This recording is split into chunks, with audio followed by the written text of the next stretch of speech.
Hello, how is everyone doing? I'm really excited to continue playing this. Hang on, let me just pop you all out.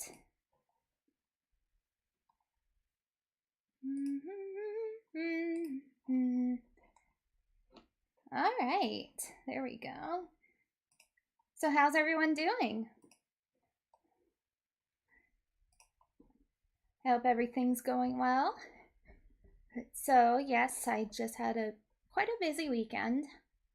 Um, I I just had a lot of things going on, but good things, don't worry. I did go out to this is a funny story. So I did go out to a ramen bar on Friday night with the Way family, and so I'd never been to a ramen bar, but so I thought it was really cool. And so they had a limited menu, which was mostly like soups and appetizers.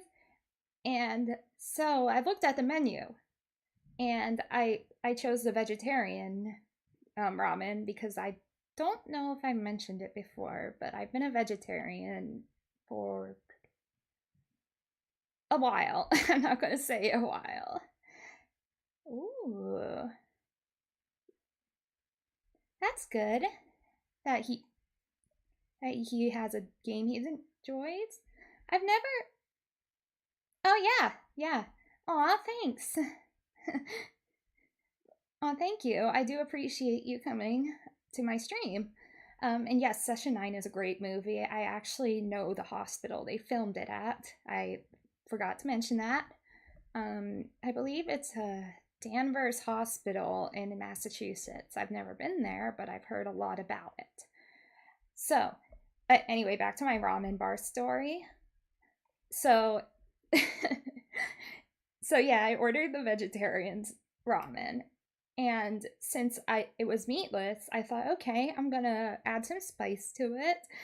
Now, I'm gonna preface this, okay? I'm a white American with Appalachian roots. So, yes, no spiciness like growing up in my palate. So, like, my grandmother thought spaghetti was too spicy. So, just giving you all a bit of a context. So, I said, okay, well, I do like spicy. So, I ordered a level 2 spice. Now, there was 3 levels. There was level 1, which is mild, level 2, which is medium, and level 3, which is spicy. Okay? I didn't realize that a white person's spicy is different from like a Japanese person's spicy. Like a white American's version of spicy is different from a Japanese person's level of spicy. So so I ate my food. It was delicious. But I was literally crying. I'm not gonna lie. Like I thought I could take it. Like I thought I could take it. But I was like tearing up. My sinuses were like draining. And the poor waitress, she comes around and she like looks at me and my sister because we both like, oh yeah. Oh, my lips are like going numb, by the way. So I was like, what the heck? Like, so my sister and I both got the medium spice, and we were both like sobbing into our soup. And so the waitress came over and she looks at us and she's like, "Oh my gosh, are you guys? Is everything okay?" And I was like, yeah, thumbs up, yeah. Don't mind me. I can't feel my face right now." But I made it through. I finished my soup. I will say I had a beer to go along with it. Um the bougie kind, like the Sapporo kind, which is probably the only beer I actually like. But it actually went really well with the hot noodles, and it actually helped with the burn a bit. But yeah, it was an adventure. But I'm yeah. That was literally me. Like yeah. It's not tasty. Don't mind me. I'm just dying over here. No, it it was a great experience, and I'm glad I tried it at least. Like, look, I'm one of those people where I don't regret trying things. Yes, at least I was willing to try it, like, and I powered through it. I didn't like I didn't like I did I like finished the soup and it was actually really good. So I made it through. I gulped down a bunch of water and of course I drank the beer to kind of dole up out the burn. And it was a nice experience. I'll definitely go back to that place cuz the soup was really tasty. But I'll order a mild next time. But so, other than that, but so, other than that, what else happened this past weekend? Nothing too eventful. I was just running around yesterday. No, nothing too like crazy other than that. Just doing the normal stuff I do on the weekend. But anyway, let's continue with this exciting game. I forgot to install the patch version of it earlier, but I did that just now, so let's get started. Okay. So yes, we're going to be romancing the intelligent sorcerer. Yeah, so so it was Shu's birthday the other day. And I normally hang out in Vox's chat. So let me tell you something. Shu's chat is like it's like going to Sunday school. And Vox's chat is like the church basement. Except the church basement is bad. Yes. Hey. Hey. Oh, yes, by the way, she was American. He just told us that. Even though I thought he was Canadian for some reason. Okay, let me just get this up.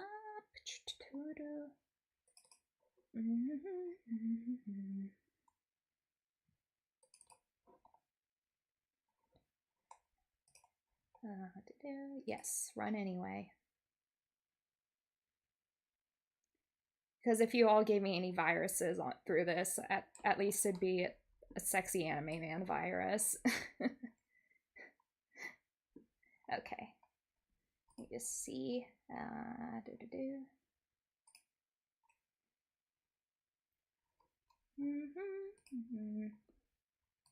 Just get the...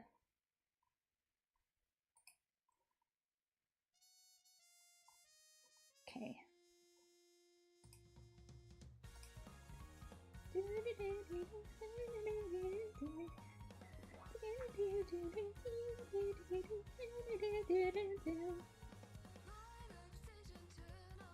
Yes, sexy anime virus.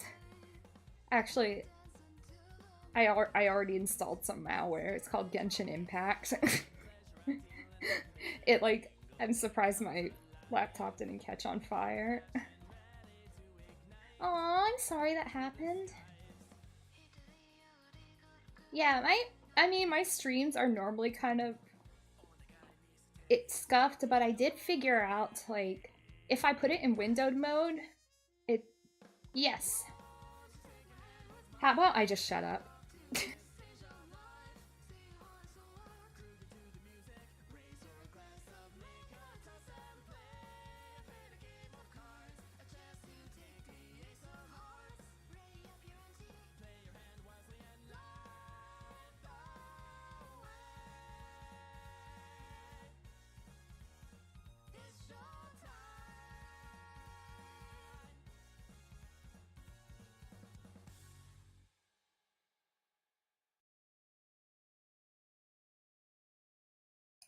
No, I like the song. I just wanted to listen to it. It's... Hang on. Let me just do some adjustments.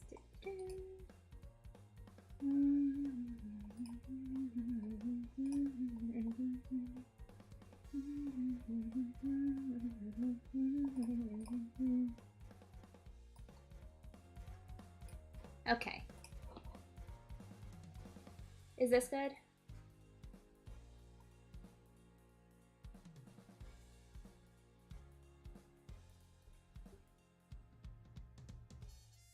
Is it better?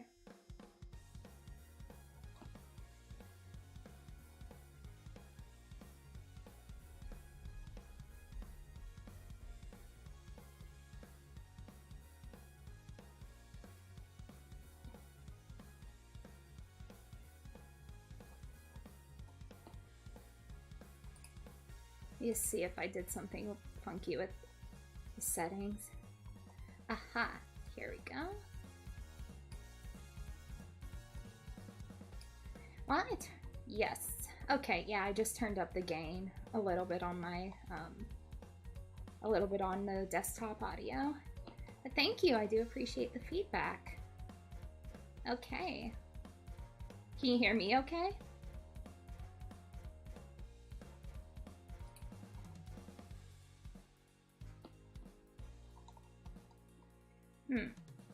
I guess I would do a new game, yeah.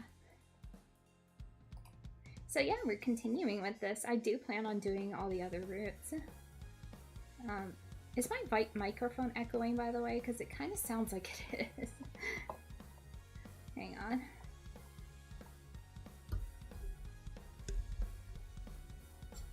Oh, okay, cool. Thank you. Alright, I don't need the tutorial again. So let's just jump right into the game. Yes.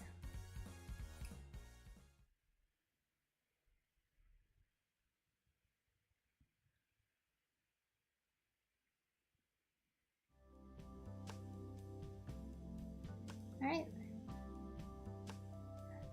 So I do want to like really practice my voice acting, so I will give it a good effort. I'm not very good at doing guy voices unless it's like pardon my language, but unless it's like Shota voices, I can't really do like full like grown men voices. But I can do little boy voices, but I feel like most females can anyway. Alright. Today is the day of my interview at Lion's Pride, a famous cabaret at Niji-Sanjien City known for its great choice in entertainment and drinks.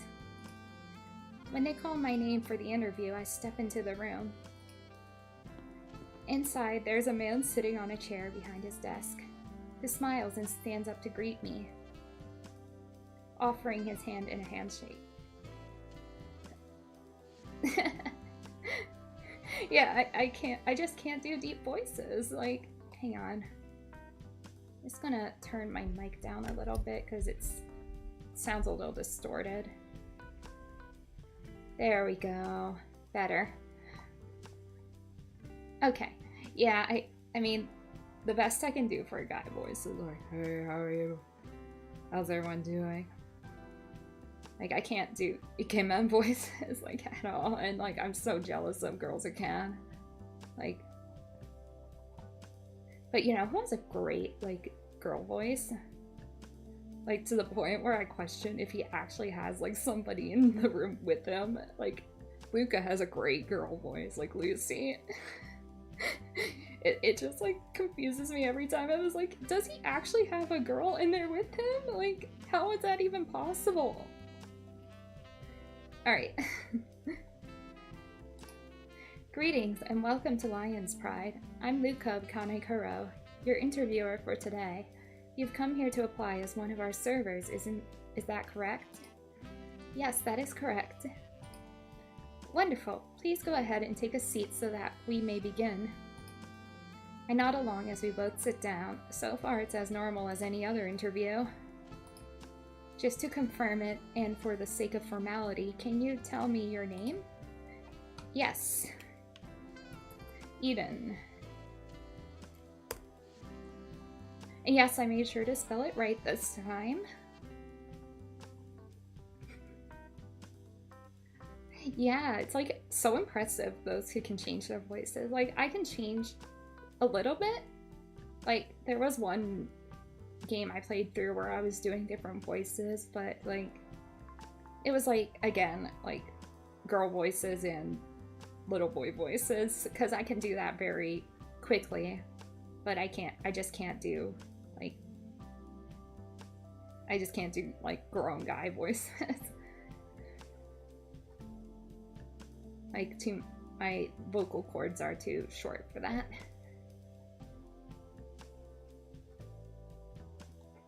Yes, Eden is the right way of saying my name, I think. I mean, it's a word in the Bible. Yes, my name is Eden. Thank you. Now what are your pronouns? I'm gonna go with she, her again. I mean, I personally don't care. Like, as an individual, I really don't care what pronouns people use for me. Like, she, her, they, them, he, him, it doesn't matter, really.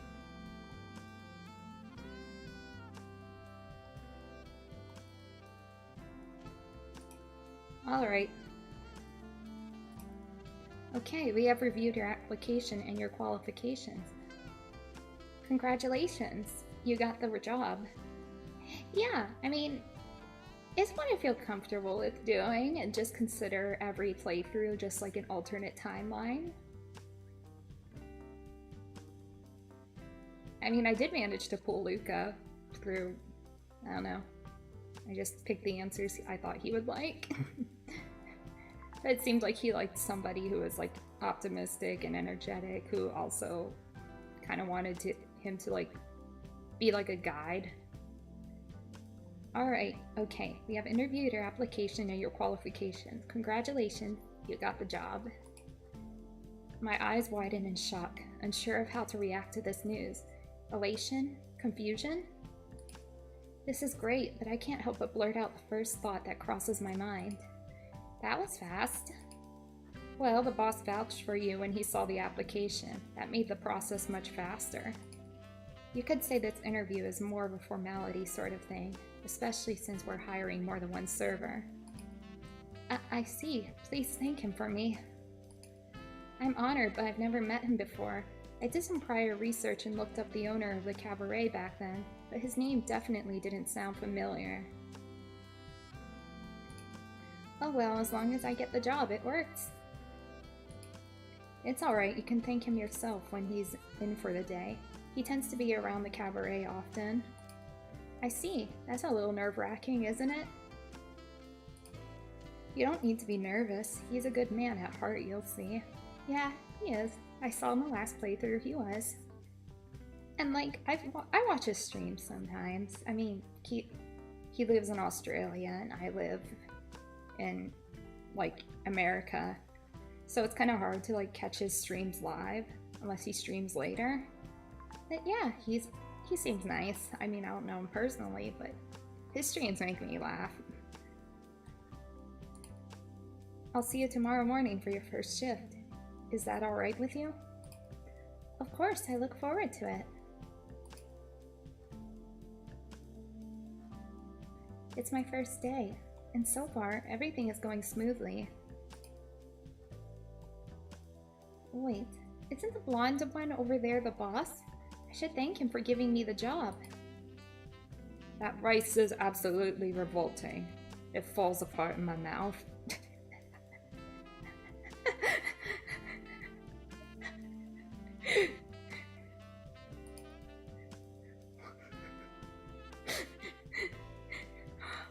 What? Now, dude, the white rice is perfectly fine.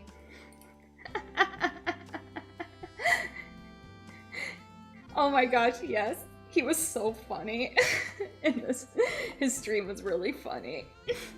Yeah, he ended up romancing himself. So,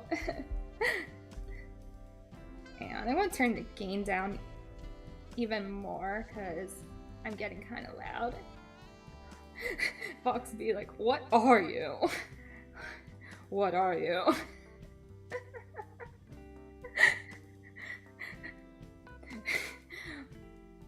Mister, that rice was not.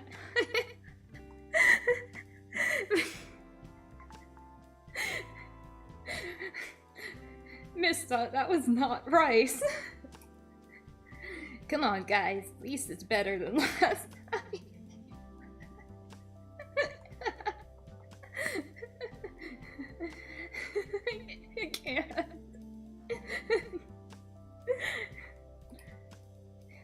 true. I'll take it over the fish and chips he swallowed last time. I can't. I'm sorry, it's just like whenever I actually try to do voice acting, for some reason it like cracks me up. Aw. Like, I don't mean this any offense to any of them. Like, I love all of them. Like, they're genuinely very, very good at what they do. Like...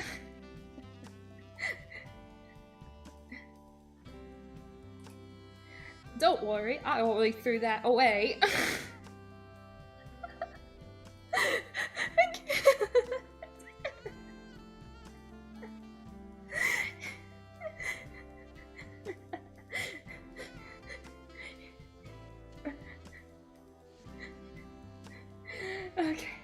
Okay. No, I like can't do like actual voice acting because we will be here forever. I mean, the stream's already like what, 20 minutes in. I can't. But he seems to be talking to some people. Maybe his friends. Better stay away to avoid bothering him. Oh, Eden, over here. The moment boss spots me, he starts waving excitedly. What? Wait, why is he shouting? I like laughed so hard that my model like went out of sync. Sorry. Okay. He starts waving excitedly. Wait, why is he shouting? I saved a seat for you. Come over. You can't reject your boss, right? No, I didn't. I didn't last playthrough. While it's embarrassing that he's calling for me so loudly in public, I should go see what he needs. Coming. I walk over to the table where the boss and 4 other men are. I can't help but feel nervous as I take an empty seat, sneaking a glance at one of them. The person who grabbed my attention first is... Aw, thank you. You know, I really want to play more visual novels. And like, not just like the funny ones or the romance ones. I want to try out the like horror or mystery ones. Like, I did download Higurashi, and I hope to stream that soon. Or the more like dramatic ones. Because there's a few I do want to play. Or even the RPG Maker games, because again, I do want to like hone my voice acting talents. I do have some goals that I want to achieve as a streamer. Okay. The person who grabbed my attention first is... okay. The man with the curious hair color. Whoa, he looks so otherworldly. Is he not from around here? And that hair color is... Yes, he is not from... I'm assuming this is Australia. He's not from Australia, he's from the faraway land of... America. Yeah. The exotic land of America. Yes, Banana Man. That hair color. I wonder if it's dyed. Is it a trend to have a banana-shaped hairpiece where he's from? So why did you call me over, boss? Nothing, just felt like it. Now, let's get you some drink. Ahem. Would you mind introducing her to us, Luca? Yes, he is US. Yeah, he said that on his birthday countdown stream, that he is from the US. Ahem. Would you mind introducing her to us, Luca? It would only be polite to get us acquainted first. Oh yeah, sorry, my bad. So guys, we have to be careful around this new wild species named Eden. She's the silliest, bestest fun incarnate I've met so far. Oh my gosh. Oh yeah, his lore is always is great. He's just really funny. But it's like He's probably the most wholesome out of all of like Luxium. And I am like, personally, I am not like at all. Like ITL can vouch for all the nonsense I've said, like on various things. Various things. So yeah. I am not say so, like at all. And also that's why I decided to make my accounts 18 plus. They weren't to begin with, but you know, if I were to like be true to myself, this is not a family friendly channel.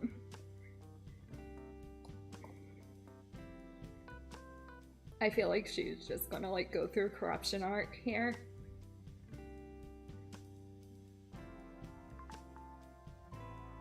Yeah, he seems very sweet, but he does have a mischievous sense of humor. And hey, maybe I'll gain some IQ points. She's the silliest, bestest fun incarnate I've met so far. A very rare one. Be gentle with her because she can get quite aggressive if you push her too far. Huh? Do I give off that impression from my documents? You're talking about this person, right? I don't think that's really a nice way to introduce someone.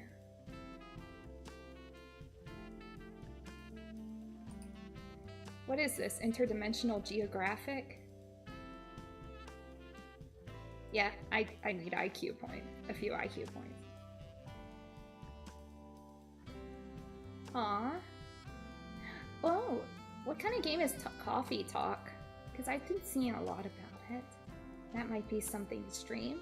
I do have like a list on my phone of games that I think look interesting, so like future streaming ideas, hopefully. A lot of them are made by independent developers, and I would really like to support independent developers. Okay. But it works, right? I feel like I know her more now. Yeah, as long as it gets the message across, yeah? There are better ways to introduce someone. But I gotta give points for creativity. See, they get me. Feeling a little more awkward than earlier. I try to look elsewhere and notice someone raising their hand to order. Honestly, if Luca, like, introduced me like that, like, to the rest of Luxium, I would, like, feel pressure to live up to that.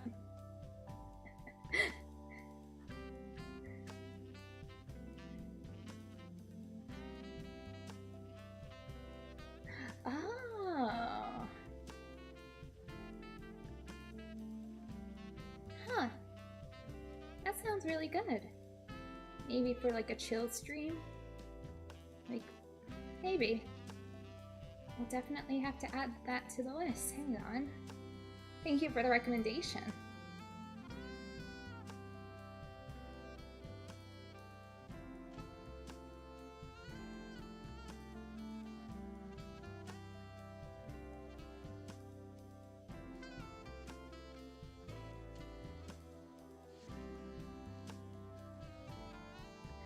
Huh. Yes, that does sound like something I would enjoy. Okay.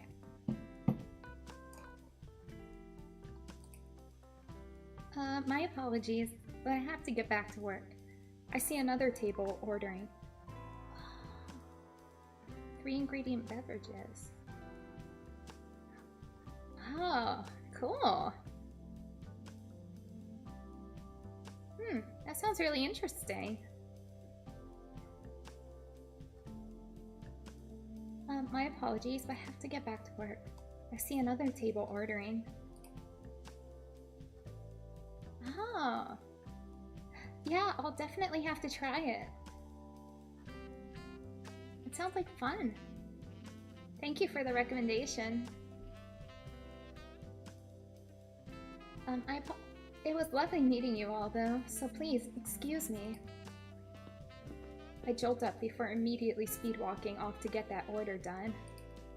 Blood rushes to my cheeks as I think of the terrible first impression I must have made.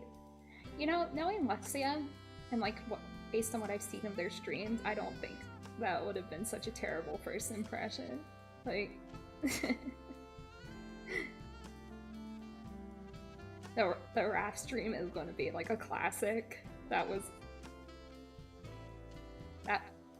so, like, I saw the VOD, and that one's gonna like go down in history as like an iconic stream. It was great.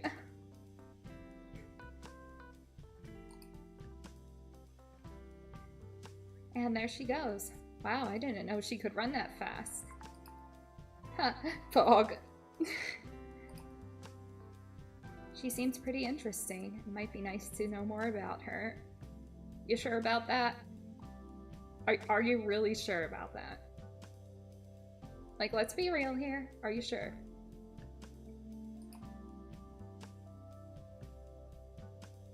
Time passes and eventually the cabaret is about to close.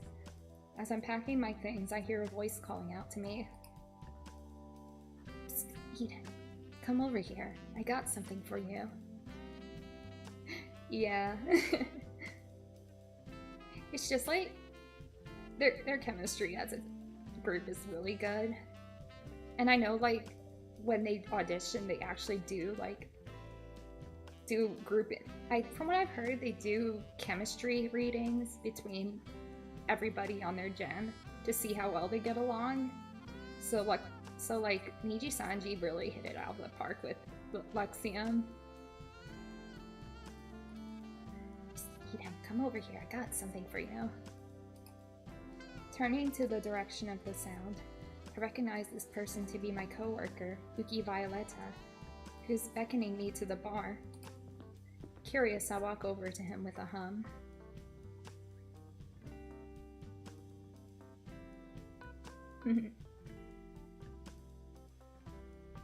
Manhunt? Huh. Isn't that like the really violent game that got banned in certain countries?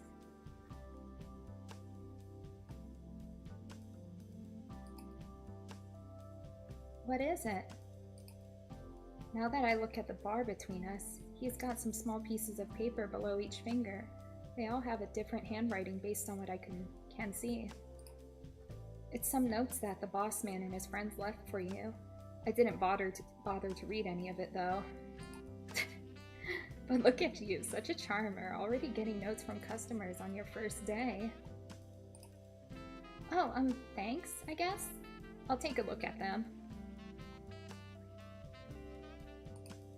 No problem, just pick the one you like, okay? Alright, let's see.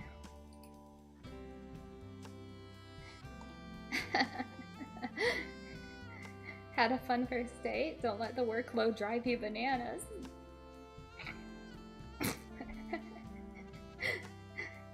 I'm like trying to make that face. Like, I did try to do some expression rigging, but it was kind of difficult, and I don't remember the hotkeys. Yes, I was right. Yeah. Yeah, I do have a special interest in banned or censored games.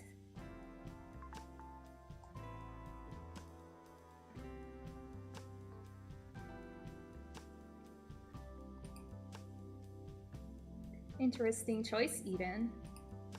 I'll get going now, though. Got something to do later. You know, I bet Uki, like, knows who is behind each note, even though he didn't read them because he's a psychic. I'll get going now, though. Got something to do later. Have fun, bitch.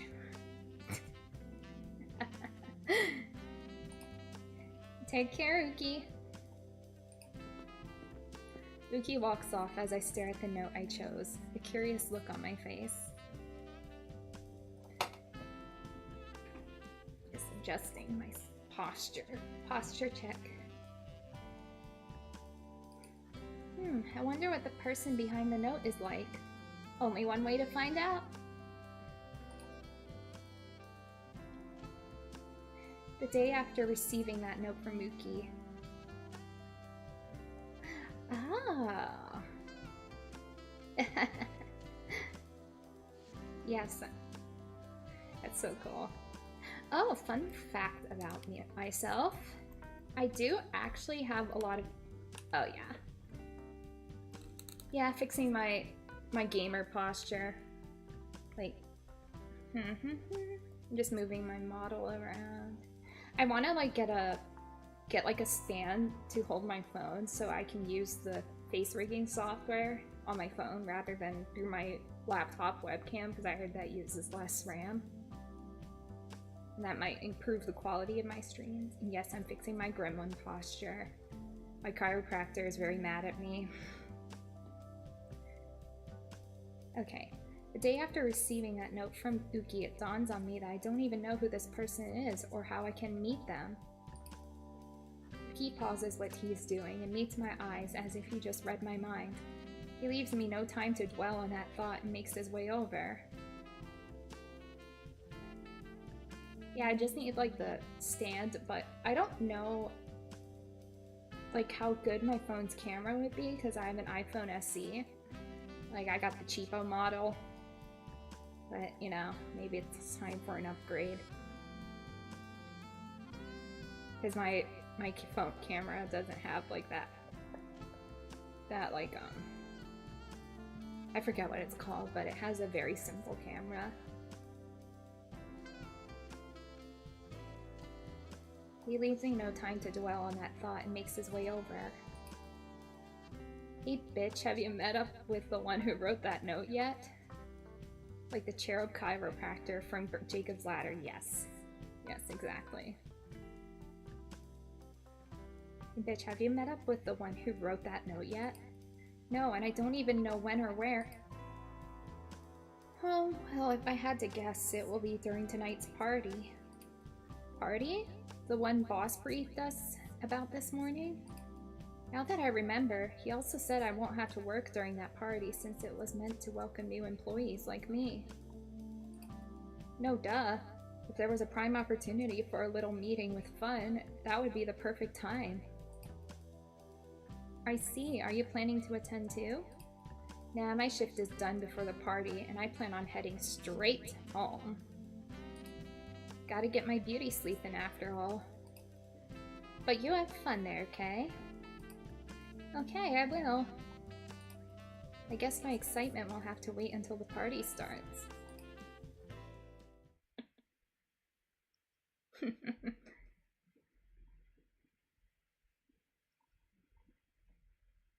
Aw. Bet. I walk into the cabaret the next day, glancing around to see the party in full swing. So this is what a gathering's like. Boss told me about it, but I never thought it'd be so big. I wonder if I'll meet the person who wrote the note I chose. We'll see.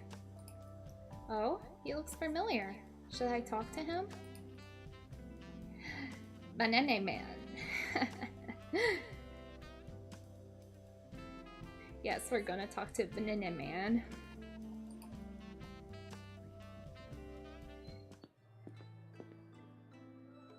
Ah!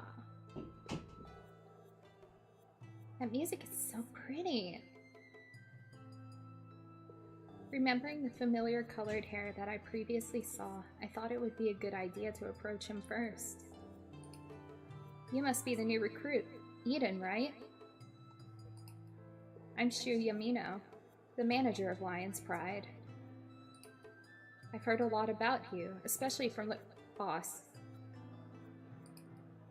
It's nice to meet you, and I hope you have a nice time working here. I take a step back, eyes widening in shock.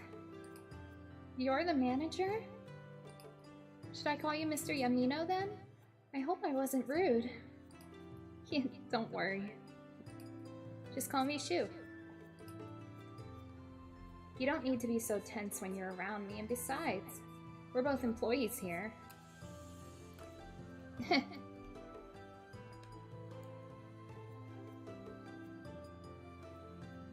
I noticed, like, last stream my eyes kept closing, so I'm trying to figure out what's the best way to position my camera to keep it from doing that. Because I want to look like I'm making eye contact with you all. I don't want to, like, look like I'm falling asleep.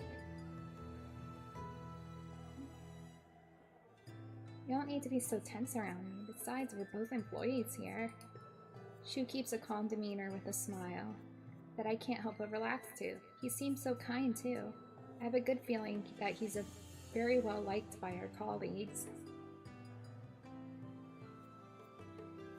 He is very pretty, yes.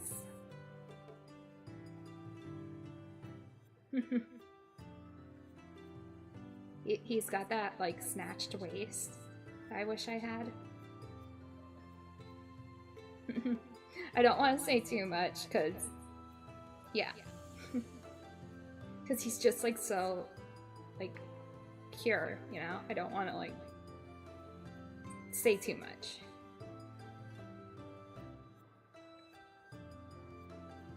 Shu keeps a calm demeanor with a smile that I can't help but relax to. He seems so kind, too. I have a good feeling that he's very well liked by our colleagues. Eventually, the manager leaves to deal with some work. Whew. Now that I look at the clock, so much time has passed. I still have energy to talk to more people. But who should I approach is the real question here. Well, I'm trying to romance him, so spend more time with him. As I look around, I spot Shu in the crowd again, seemingly free at the moment. Taking the opportunity, I walk toward him. Oh hey, it's nice to see you again. Did you need something? Well, I wanted to ask if I can get to know you more. You know, since we'll be working together at the cabaret. Oh! He's getting all flustered. Oh no. Well, that's understandable since I'll be your supervisor. And it's always nice if you can get along with the people you work with. Yes, that is true. I'm always here, so feel free to just stop by. Oh, is he blushing? Is he blushing? Oh. Oh my gosh, it's his turn to get flustered. This is gonna be so much fun. That sounds plausible. Heh, I look forward to seeing you more then. We talk a little more until he's called by someone else to help out with the cabaret. He bids me goodbye for the time being before leaving. The party is almost over now, after all that. I think I have just enough time for one more conversation. But with who? You know who. By the time I approach Shu again, the crowd has thinned out. Most people have already left, leaving only the workers and a few others behind in the cabaret. Ah, Eden, hello again. You know, you seem to keep coming back to me. Is everything okay? No. I mean, yes, I'm just trying to. Yeah. No, he's too innocent. I can't. Is there something bothering you? No. Oh, I see. Well, the gathering's pretty much over. Most of the guests have already left. I can relax now. You should too. It must have been tiring talking to so many guests. It wasn't that bad. You should head home though. It's getting a bit late. Being alone in the dark isn't really that safe either. Yeah, he is adorable. Aww, he's concerned. Aww. Being alone in the dark isn't really that safe either. But what about the cleanup? I can help out with it. Nah, leave that to me. It's fine. Just get home safely, okay? Oh, I almost forgot. Shu brings out his business card, a gentle smile on his face. Here's my phone number. If you ever need help, just give me a call. Aww. And text me when you get back, okay? Stay safe. Oh, okay. Thank you, Shu. I really appreciate it. No worries. I need to make sure the employees are safe. By the way, it's good to see you're less tense than yesterday. Guess I don't need an answer to that note. He's just like the reliable, like, older coworker.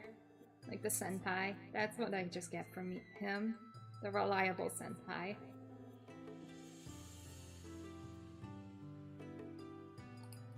Wait, that was you? The note with the smiley face and the doodle of a banana with sunglasses? Yep, who else would make a banana joke? Well, now that he mentions it, his yellow fringe does look remarkably like a banana. Anyway. See you tomorrow, Eden. See you! Grabbing my things, I leave the cabaret, a smile permeating on my face. I feel very safe being around Shu.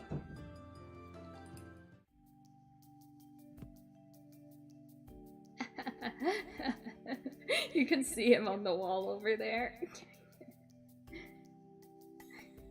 Oh my gosh, I hope he likes dummies. Now that I'm finally home after the party, I immediately go flop down on my bed, clear exhaustion on my face. However, before I can attempt to fall asleep, I suddenly hear my phone ring.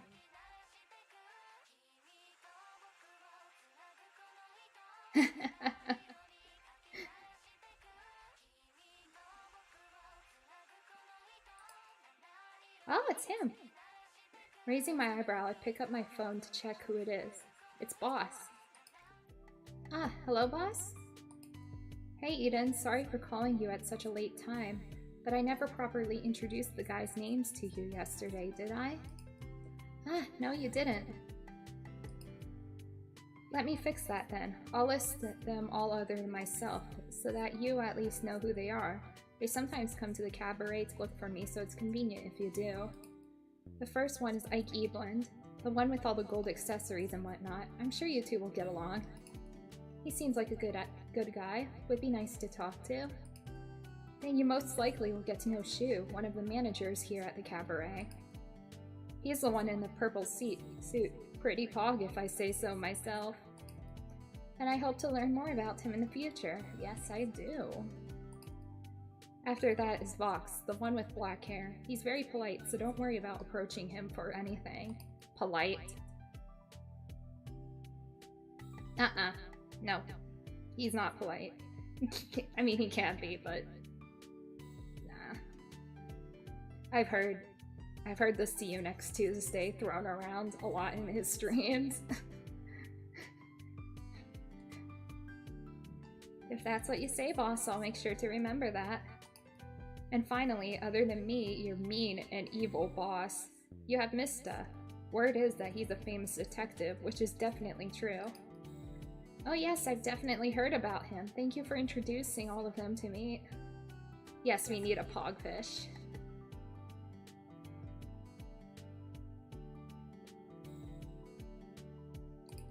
No problem. Now have a good sleep, yeah? Nighty-night now, Paw!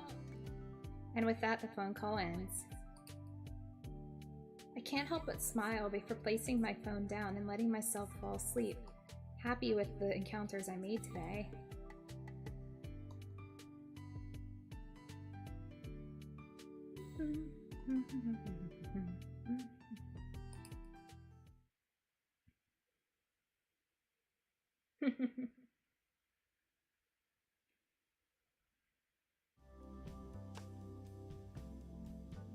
Good morning, Shu. Good morning, Eden. Good luck with work today.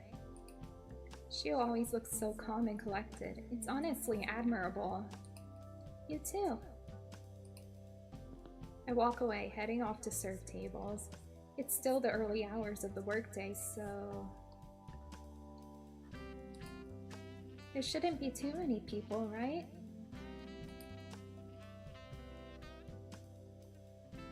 My assumption was right. Everything is going smoothly. There aren't a lot of people. The atmosphere is comfortable. Or at least it was until this happened. Oh no. Oh no! What is the meaning of this? You got my order wrong. I can't believe the Lion's Pride has stooped so low that they're hiring people like you. Well, excuse me? Excuse me? I'm not taking that.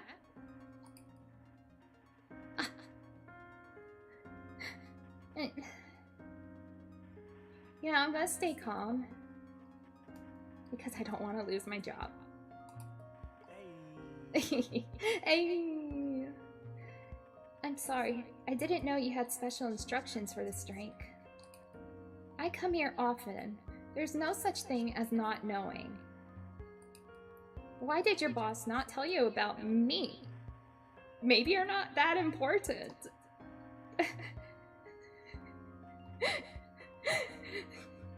Bitch, who do you think you are? Like, you don't scare me. I have like a decade of customer service experience. You don't scare me. I'm a valued customer, so you should have known. At least you know how to apologize. Maybe next time, don't make such a stupid mistake. I can't even get a word in. I'm at a loss, unable to say anything. She rebuts every reason I provide her with, using the meanest of insults, too. I don't know if I can keep going. But just when things are starting to seem hopeless, a slim but reassuring hand slowly and protectively positions me behind him. Her name is not important, and she's here to complain. Well, bitch, you're about to speak to the manager.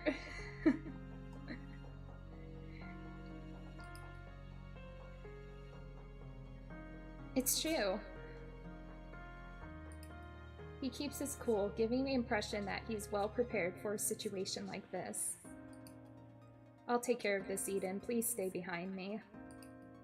And make sure not to make a sound. Okay. Why do they have employees as bad as this one? Look at you. You're so much better than them. What's your name? Yamino? I deeply apologize for this mishap. We will have your order remade to your specifications, Madame. I will personally make sure of that. We'll train our employees better to make sure nothing like this happens again, but please refrain from taking out your anger on them. Lion's Pride thanks you for your continued patronage, Madame, and we're always happy to welcome you back to our humble cabaret. Get rid of that idiot. The woman seems content with his answer, sitting back down. With her legs crossed, she still has this bitter expression on her face, glaring holes into me. Shu notices this and pats my arm gently, signaling me to hide further behind him. I'll arrange for your drink to be remade, so just sit right here. And Eden, may I speak to you in private? Private? Follow me. Shu? Excuse me. I would have started throwing hands. Like, I've like been a manager before, and I just like say no. Like, don't pick on the employees, pick on me. Like I get paid enough to handle that. It gets to the point where you just like are so desensitized to it, and I know that's a horrible thing to say, but it's just like after years and years of getting it, I just accept that it comes with the job, and I know that's horrible, but I'd rather have them take it out on me than somebody else, because I can take it. Like, I'm used to brutality. Like, I got that steel core. Like, raging customers don't even bother me anymore. Shu? He doesn't wait for a response, pulling me along by the wrist as we walk through the crowds and into the staff areas. The thoughts run in my head. What if I angered him? What if we lose a valued customer because of me? I hang my head down, ashamed. The only thing I can see is the floor moving in front of me, and the backs of Shu's feet. He doesn't say anything either. We're in complete silence. It's almost like torture, not knowing what would happen. Thank God the break room isn't that far. But I can feel my heart sinking. What if I'm about to be reprimanded? What if he's angry at me? After all, he is my manager. There isn't any other reason that he would bring me here, right?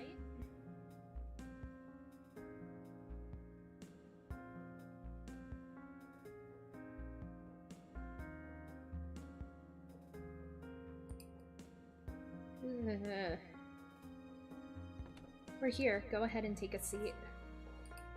Okay. Are you feeling okay? That customer was a bit rough with their words. Aww. I'm alright. But your expression says otherwise.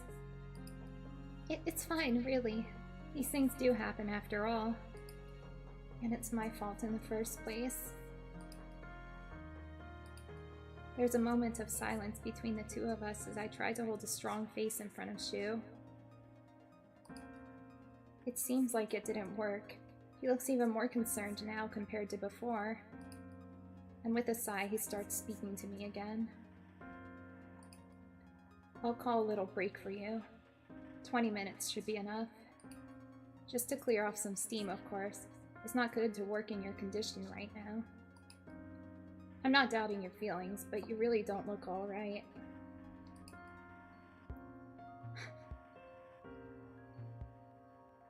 You know, I think it's so sweet how he's concerned. Okay. Okay. Alrighty then. I'll grab you something to drink, so wait here. Yes, I feel like he's the type that likes it when people rely on him. I just get that vibe. Aw. Shu leaves the room, the door closing ever so gently. His footsteps fade out of my hearing range, and the silence in the room grows suffocating. The only things I can hear are my thoughts running wild and the beating of my heart. Also, I learned this with Luca's playthrough, just, being honest and, relying on them is the best way to go. And the beating of my heart. How did I make that mistake? In front of everyone, too. Maybe I really am not suited for this job. What did Luca see in me to hand me this job so easily? I even caused trouble for Shu. God. I feel the door open behind me, Shu's figure re-entering the room. He's holding 2 cups, one in each hand. How he opened the door with his hands fully remains a mystery to me. Hey, I'm back. I didn't know what to bring you, so... I brought some orange juice and water. Just pick whatever you want.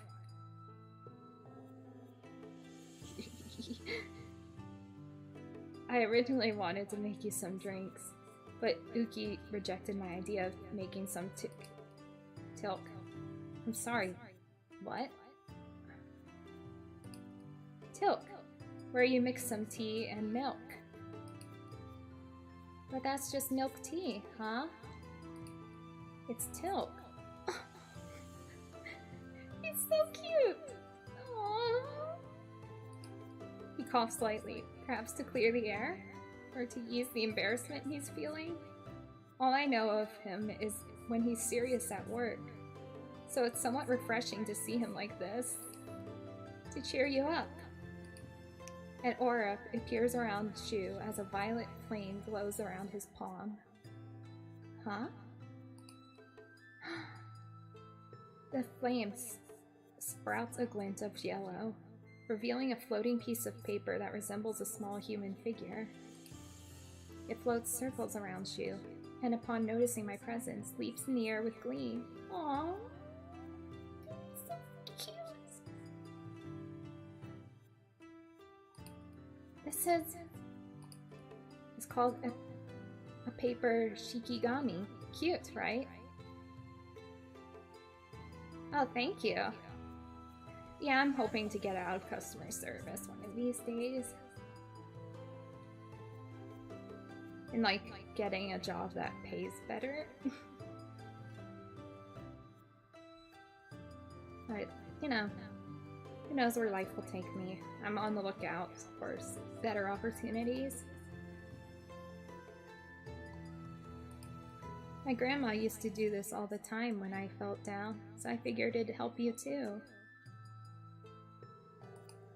I reached my hand, trying to catch its attention.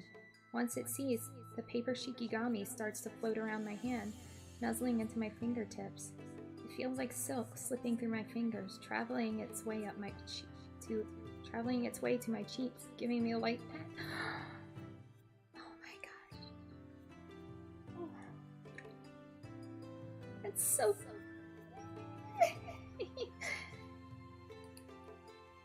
Stop, it tickles. This fella's so playful. Shu silently watches the both of us and lets out a gentle smile. He really is thoughtful. It's an adorable sight where the shikigami excitedly flies around me, like a puppy to its owner. It's okay to make mistakes, you know? That's how we grow. So don't let this beat you down, okay? Just keep doing your best. A smile suits you better, Eden. Thank you, Shu, for cheering me up and for stepping in back there. I'm sorry I messed up, but I promise to do better next time. I hope you're not too mad at me. Shu chokes a bit. There's a small pause where he puts down his drink before looking back at me in shock. Huh? Why is he looking at me like that? Mad? Why would I be mad at you? To be honest, I'm kinda mad at the customer. I get why she's upset, but she really went too far with her words. You're new, it's understandable that you'd make mistakes here and there. I was the same when I just started working here. Plus, that particular customer is rather difficult. So don't stress yourself too much over it. Okay, thank you again. No problem. Remember, you can rely on me anytime. Aww, so sweet.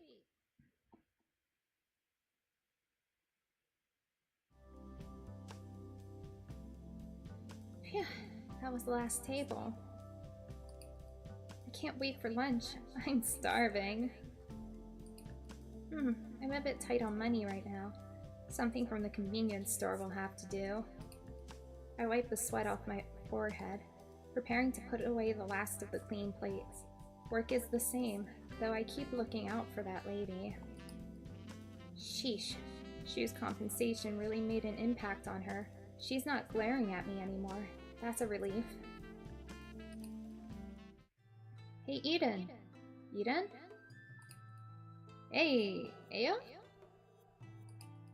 It's me, your manager. Hardly even know her. Too focused on my conundrum, I unintentionally tune out all outside noises, including Shu's voice. Equations flash through my head at light speed as I continue to brainstorm the perfect way to enjoy a good lunch without tearing a hole in my wallet. A lunchbox sounds nice, or maybe bread if they still have that sale going on. Eden? I feel a light tug on my sleeve.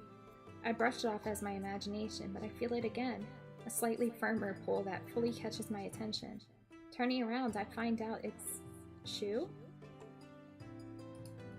Oh no, I'm so sorry. Did you say something?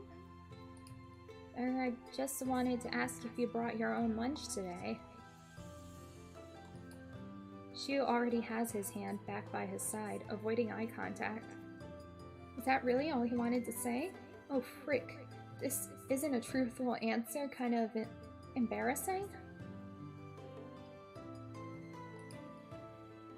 Haha. No, I didn't, actually. I was just going to get something. Maybe those sandwiches from the convenience store. I fail spectacularly at hiding my own disappointment at my lunch prospect. She looks understandably worried. He takes a moment to think, and turns to me with an offer. Maybe we could have lunch together? I've noticed how you've not really been eating well, and as your manager, I'm a bit concerned. What if you faint at work because of hunger? That wouldn't be good, right? I'm so sorry, Shu. No, it's fine. So how about we eat lunch together? Should I accept his invitation? Yeah? Yeah?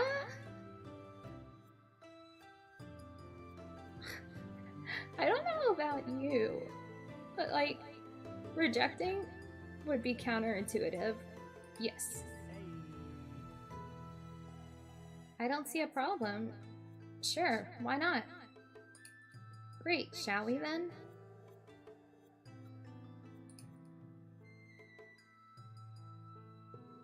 We start walking from the cabaret interior, when suddenly purple flames envelop Shu. Ooh! Look at him! How sweet. Once they fade, his appearance has changed into something more casual. His banana-like fringe and bangs are pinned back out of his eyes, a pair of glasses adorning his face. Whoa! What was that? Your clothes? Oh, that? I just didn't want to spill anything on my work uniform, so I figured I'd just change clothes real quick. I am a sorcerer, after all. Something like that's a piece of cake. Ah, I see. That's quite impressive. Heh, I'm glad you think so. Say, you never really told me where we're going for lunch. Where exactly are we going? Oh, right. I'm so sorry I forgot. I promise you, it's not something sussy or shushy. Or shussy. Sussy? Oh no. Is he taking me to Hooters? Shoot. Or shussy.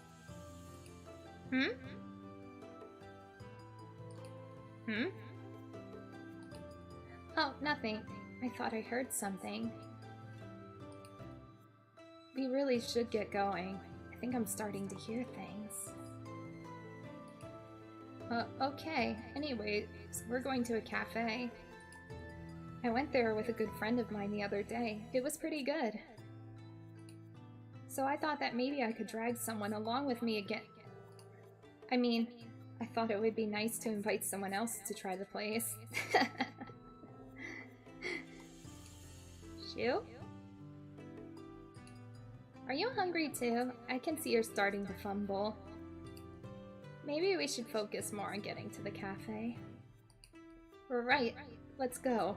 Oh, he's so cute and he's embarrassed. Aww. The rest of the walk to the cafe is surprisingly peaceful. It doesn't take long for us to arrive there. The atmosphere is comfortable, and thank God for spacious seats.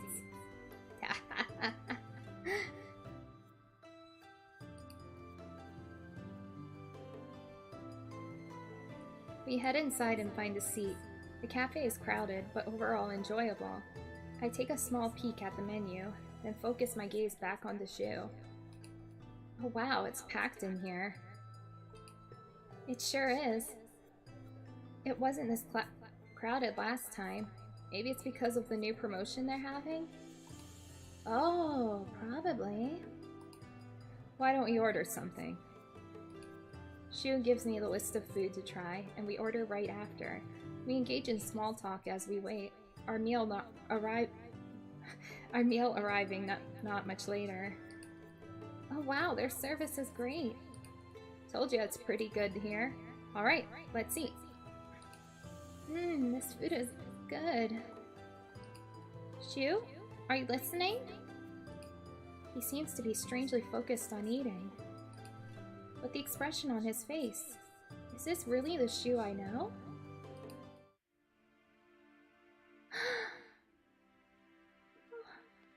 Oh my goodness. Wow, I never knew he could be so happy about the little things. It's kind of charming, actually. Eden, you're staring. Did I do something weird? Is there something on my face? Oh, sorry, I couldn't help it. Why were you staring at me? I've never seen you so relaxed before, that's all. Usually you look so serious, so seeing you enjoy something so simple was a surprise. Come on, I'm not a work machine, you know? But I didn't know you paid so much attention to me, Eden.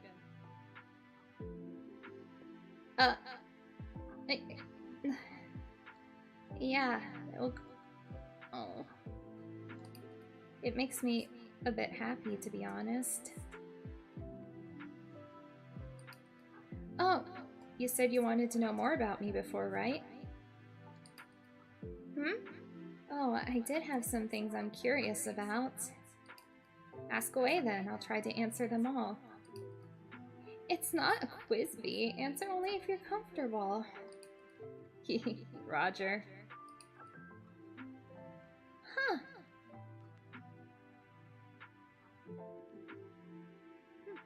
Well, I already know about his job. Likes and dislikes. Hobbies, maybe. Yeah. Likes and dislikes. Yeah. I'm not really a picky person, but it does tick me off a bit when people tell me what to do. When that happens, I just try to find a way to annoy them so they'll stop. That's understandable. It can be really annoying. Yeah, I like finding things out by myself, you know? As for the things I like, that's surprisingly a difficult question.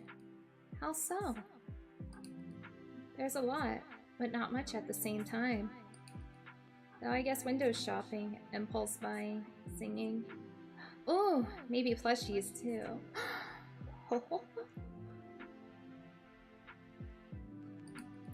The list goes on. Oh, I can ask him more than one. Well, now his hobbies then. Hobbies, I play some games, FPS, puzzles, games that require me to think in general. I guess I'm also pretty into keyboards. Keyboards? Like looping and customizing? Yeah, exactly. I was scared that you would be confused. I'm guessing you know some stuff about it? Well, not as much as you do, I'm sure. Yes, tell me more. Now that I've told you so much about myself, it wouldn't be fair unless you also tell me about yourself, would it? That way we can both learn more about one another. Huh? Should I tell him truthfully? Yeah? Like, you can't build a relationship on a good relationship on a lie. Yeah, I'll tell him truthfully. I tell Shu about myself truthfully. About how I came to Lion's Pride, my roommate, the usual things you would answer to that question. I see, thanks for telling me. Now we're even, heh. I suppose you're right. Our small chats shift into a full-blown discussion. Before we know it, it's already time to get back to work. We decide to split the check, though the food isn't pricey at all. Maybe going to eat with Shu was the right decision. I even got to know more about him. Yes. The walk back is a lively one, bantering about work and about customers. It feels oddly quick before we get back to the cabaret and Stu changes back to his normal outfit. Our chat was so laid back. I nearly forgot we still have work. But maybe I should do this more often, hang out with Stu. Oh, what am I saying? He's still my manager. I can't get too ahead of myself. That was fun. Now let's do our best at work, okay?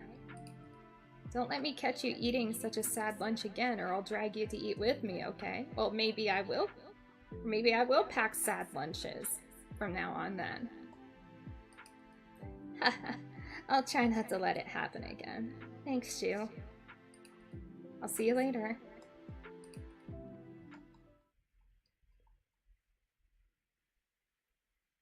Ah, okay. Well, I hope good luck with whatever you're doing. Bye. Good job today. The lunch rush killed me.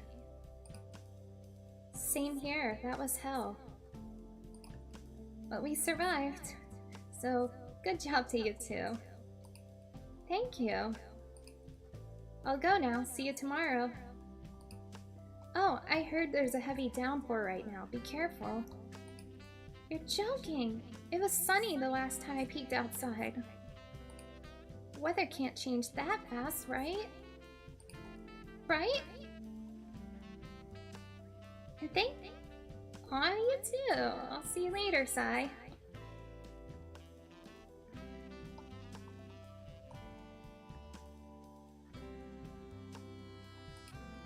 You'll see for yourself. Be careful. Not letting me finish any of my sentences, they packed up their things quicker than ever, and with a jokingly evil laugh, they leave the cabaret. Come on, it can't be that bad. It was bad. Really bad. I can practically hear the rain thrashing its surroundings, hitting the walls like bullets, the wind blowing it around like blades. Visually, it looks stunning, but physically, I would not want to be in the middle of all that. Aww, how am I supposed to get home now? Just wait. Why did I leave my umbrella at home?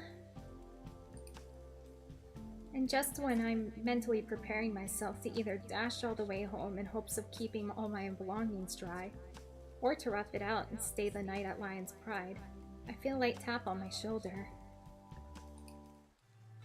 Eden? You've been standing at the doorstep for a while now. It felt weird to just walk past, so... Shoo, you scared me. Well, I didn't bring an umbrella, and it's still pouring. Yeah, it probably won't stop for a while at this rate. You don't live near here, right? I heard from Luca. He was worried sick, asking me to take special care of his dealer employee. Luca?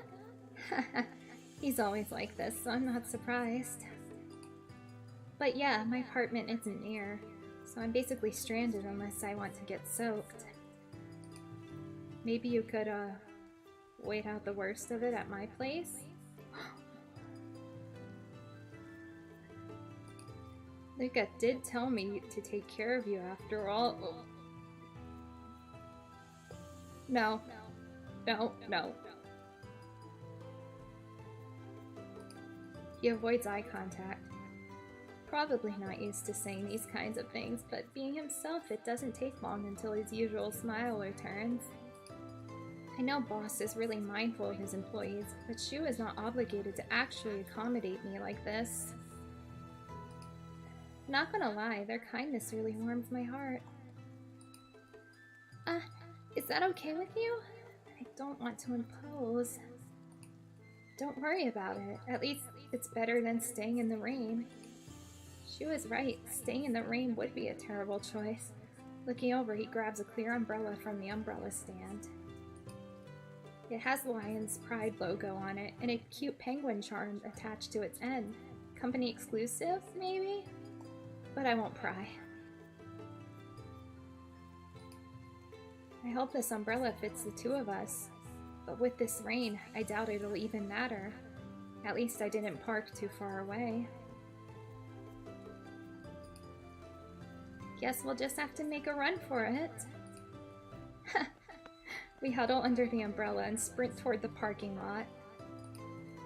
Half laughing and half screaming each time a stray water bullet manages to aim past our measly defense and straight onto our figures. Both of us are soaked by the time we reach Shu's car. Despite my current state, I can't help but notice the neat row of plushies stacked on the windshield. Cute! Did someone pick them out for him? Haha, I guess the umbrella didn't help much after all. Also, I didn't take you for someone who could drive. Heh, but I'm not the sibling who crashed a vehicle. It's a rather eventful drive to Shu's apartment, aside from him poking fun at his sister for breaking their family vehicle. Are they referring to Petra? Oh my gosh, I love Petra! She's great.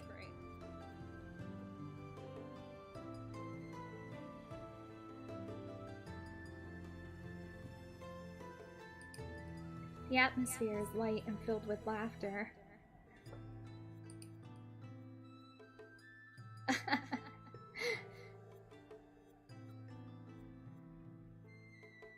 Welcome to my humble abode.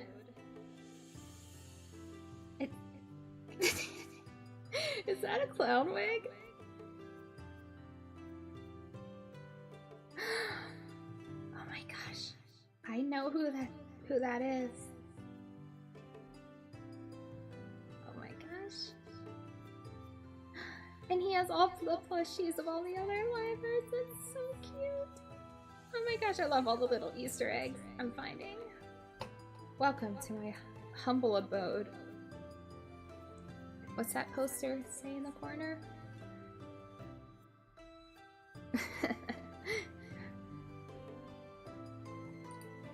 Oh, please don't mind the mess. I wasn't expecting company, and I haven't really had time to clean recently.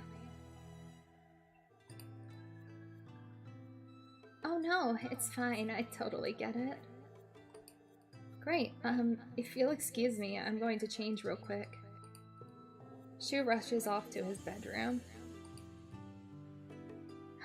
Ooh. After a moment, he returns in a more comfortable outfit with some neatly folded clothes in his arms. Shu must regularly do his laundry, unlike my roommate who... Yeah, I don't want to think about it. Here. I figured you'd want some dry clothes. I, had a spare sweatshirt I think would fit you.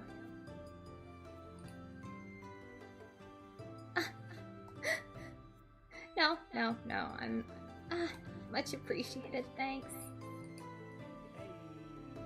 No unsay-so thoughts. Much appreciated, thanks. I try not to call too much attention to the intimacy of the situation as I rush to the bathroom. Closing the door behind me, I whimper into my palms while sliding down the wall.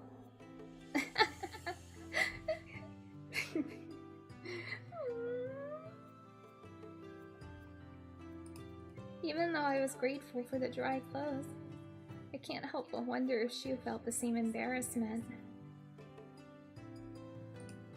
I quickly change, draping my wet clothes over the bathtub to keep them from being a wrinkled ball later. I'll have to remind myself about it when I leave. Much better. So this is your room? It's so comfy. Mm-hmm, sure is. I look around Shu's bedroom, amazed by how unique it is. He may call it messy, but I'm sure he'll think differently if he sees my roommates.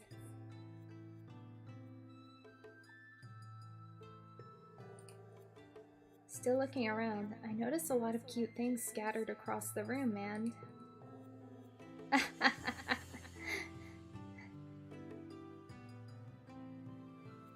Oh boy.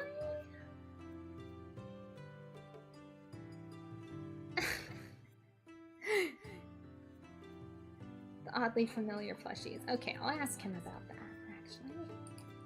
Those plushies. Oh, pretty, aren't they? I saw them somewhere and they reminded me of my friends somehow. Must have been a spiritual connection or something. Wow, the details are pretty spot on. That's because I customized them afterwards. Did I get their likeness correct? I can't judge that. Kidding. It looks like the rain isn't going to slow down anytime soon. You can crash here for the night if you want. It's getting pretty late, so we really should get some sleep. Ah, that would be great. Thank you for letting me stay. I'll take the couch. You can have my bed. Always a gentleman. Oh no, I couldn't. This is your place. And you're my guest. I would feel bad to have you sleep on the couch. Then why don't we share? There's enough room, right? Oh.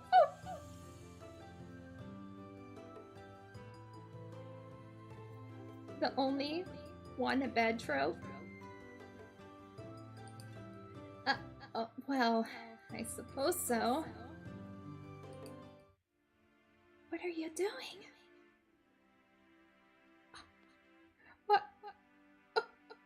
What's happening? Oh no. I settle into one side of the bed.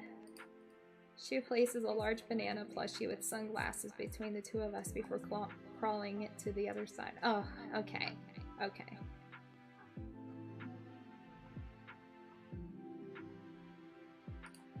Sitting on his side of the bed, he speaks.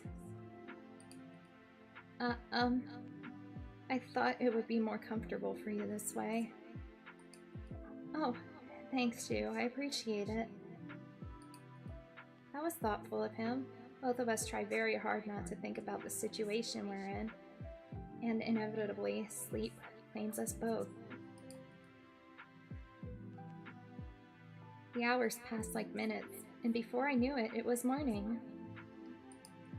Groggily, I start coming back to my senses. That's when I feel something move next to me. It's probably Shu waking up. Wait a minute, is something hugging me? I can't move away! I open my eyes, expecting the banana plushie to greet my sight. Oh no. Oh my gosh.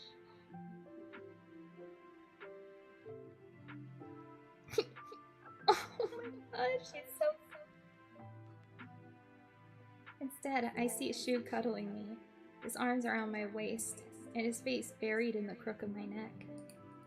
He seems relaxed, an expression I've never seen before. He looks like an angel. I almost forget the fact that he's my manager. Wait!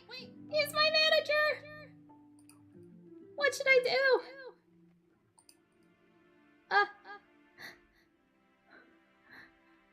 Oh no. Oh no.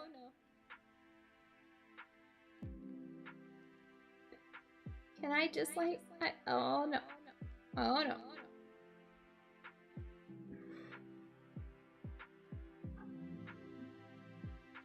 I don't know what to do. I hope it's this one. Oh no. Ah, not the right answer. He looks so peaceful.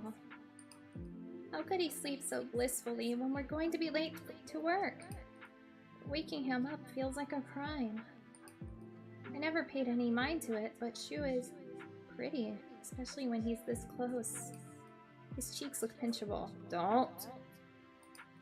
I reach up without thinking, but before I can pinch him on the cheek... Oh no.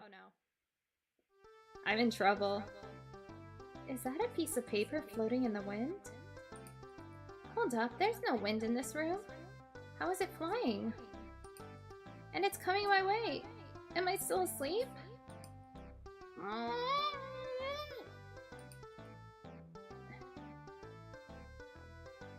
paper makes its way to my face, trying to strangle me as I keep struggling against it. Somehow it feels as heavy as a human hand.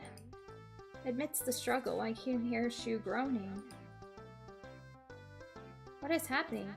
Hikarino, stop shouting. It's too early for this. Hikarino? Who's that? Eden? Why is everyone shouting? Oh.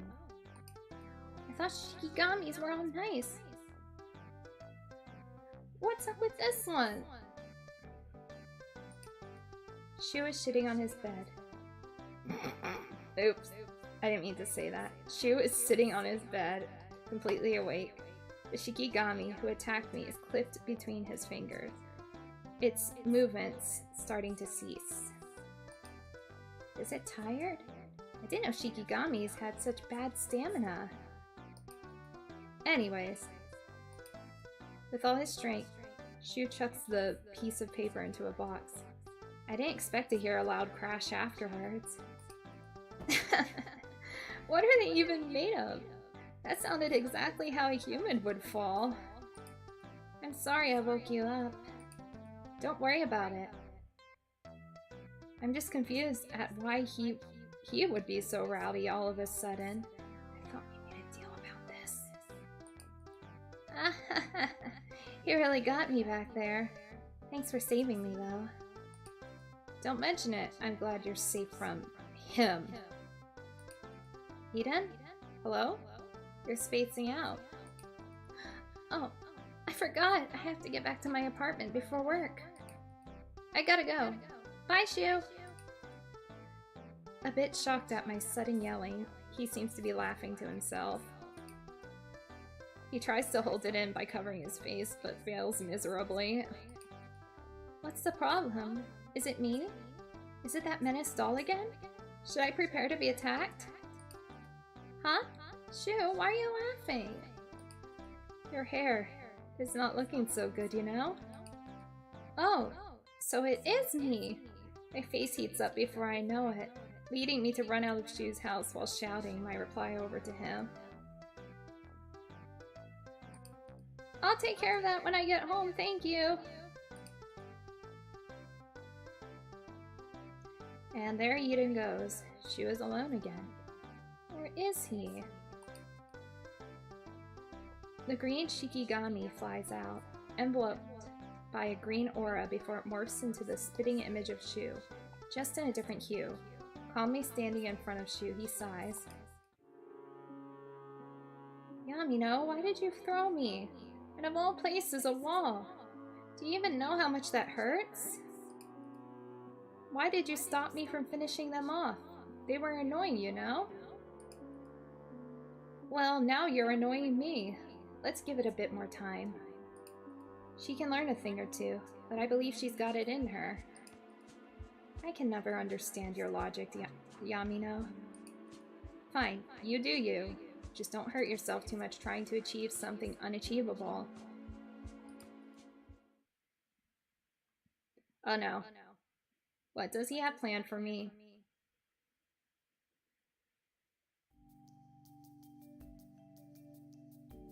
It's been a while since I started working, so it didn't come as a surprise when the cabaret offered me to give me the day off. It's been a pretty vacant day, and to tie everything off in a nice bow, I'm hanging out with my roommate, watching movies on our TV. I told you the woman was the culprit. I guess you're right. I never thought someone so kind would do something like this. Well, I guess that's why you don't judge a book by its cover. Before I can question what she said, I hear a sound coming from my phone. I rarely get notifications, so this is a nice sight to see. Hey, what's up, Eden?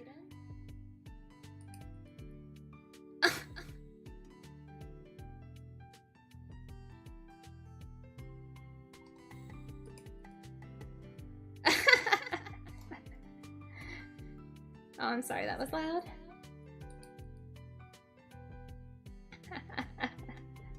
I'm sorry, I have fragile eyes. I need to use dark mode. Shigemino's typing.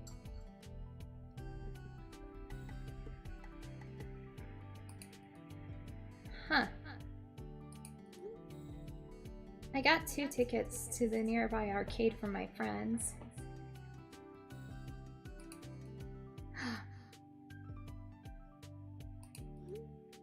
I wanted to invite you with me. Wanna go? Ah, wait. This is a bit sudden. Rumi? Yes, Eden? You sound panicked. Shu invited me to go to the arcade. Who? Is it the person you slept with? No, don't word it like that. Please, I swear it was nothing bad. Don't twist my words, Rumi.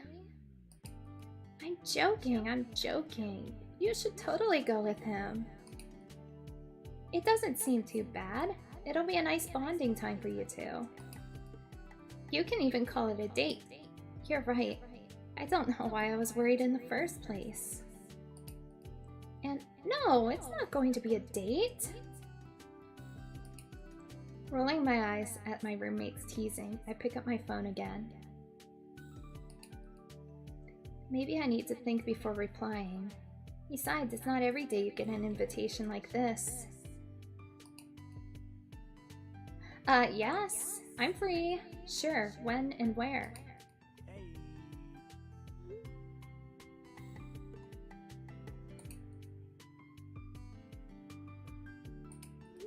Let's meet at the arcade itself. I'll text you the location here in a minute. For the time. Like the afternoon? 2 p.m.? Sure, see you then. Okay. I'm oddly proud of myself after what happened several weeks ago. The cuddling, sleeping face. My face is heating up just thinking about it. Snap out of it, Eden. Your face is completely red, Eden. Something the matter? Oh, let me guess. Did he say yes immediately as well? Woo! Look at you go! I did it. Now what should I wear? What should I bring? Meanwhile, on Shu's end. Oh no.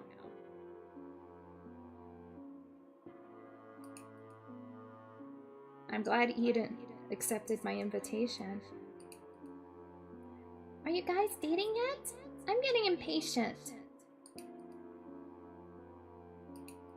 Ignoring his altar's daily nagging about his relationship status with Eden, Shu grumbles a bit despite his flushed face. He casts a small spell, sealing Akarino somewhere far away, in a certain bluebird's jail, perhaps, or into some novelist's home. Simp. I can send you there too, Hikarino. No, goodbye. And before his eyes, his green-toned altar disappears.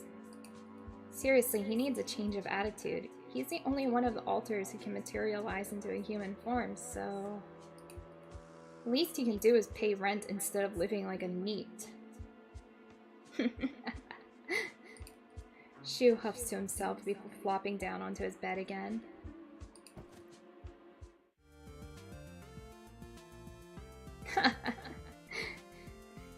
Entering the arcade, I'm immediately drawn in by the neon lights.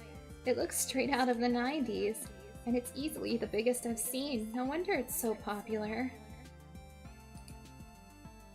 Oh wow, they really do have everything here. Hey Eden. I turn to see Shu waving at me. His face lights up as he comes over to where I am, a big smile plastered on his face. It's pretty cool, huh? I've wanted to come check it out for a while. But I never got around to it because I tilt my head, curious as I wait for Shu to continue his sentence. His gaze is focused elsewhere, avoiding direct eye contact. Could he have been waiting to invite me? No way, I'm overthinking this, aren't I? Eden, you're staring. What's up? Hello? Huh? Oh, sorry, did you say something? Yeah, I was asking if you wanted to pick a game to start us off.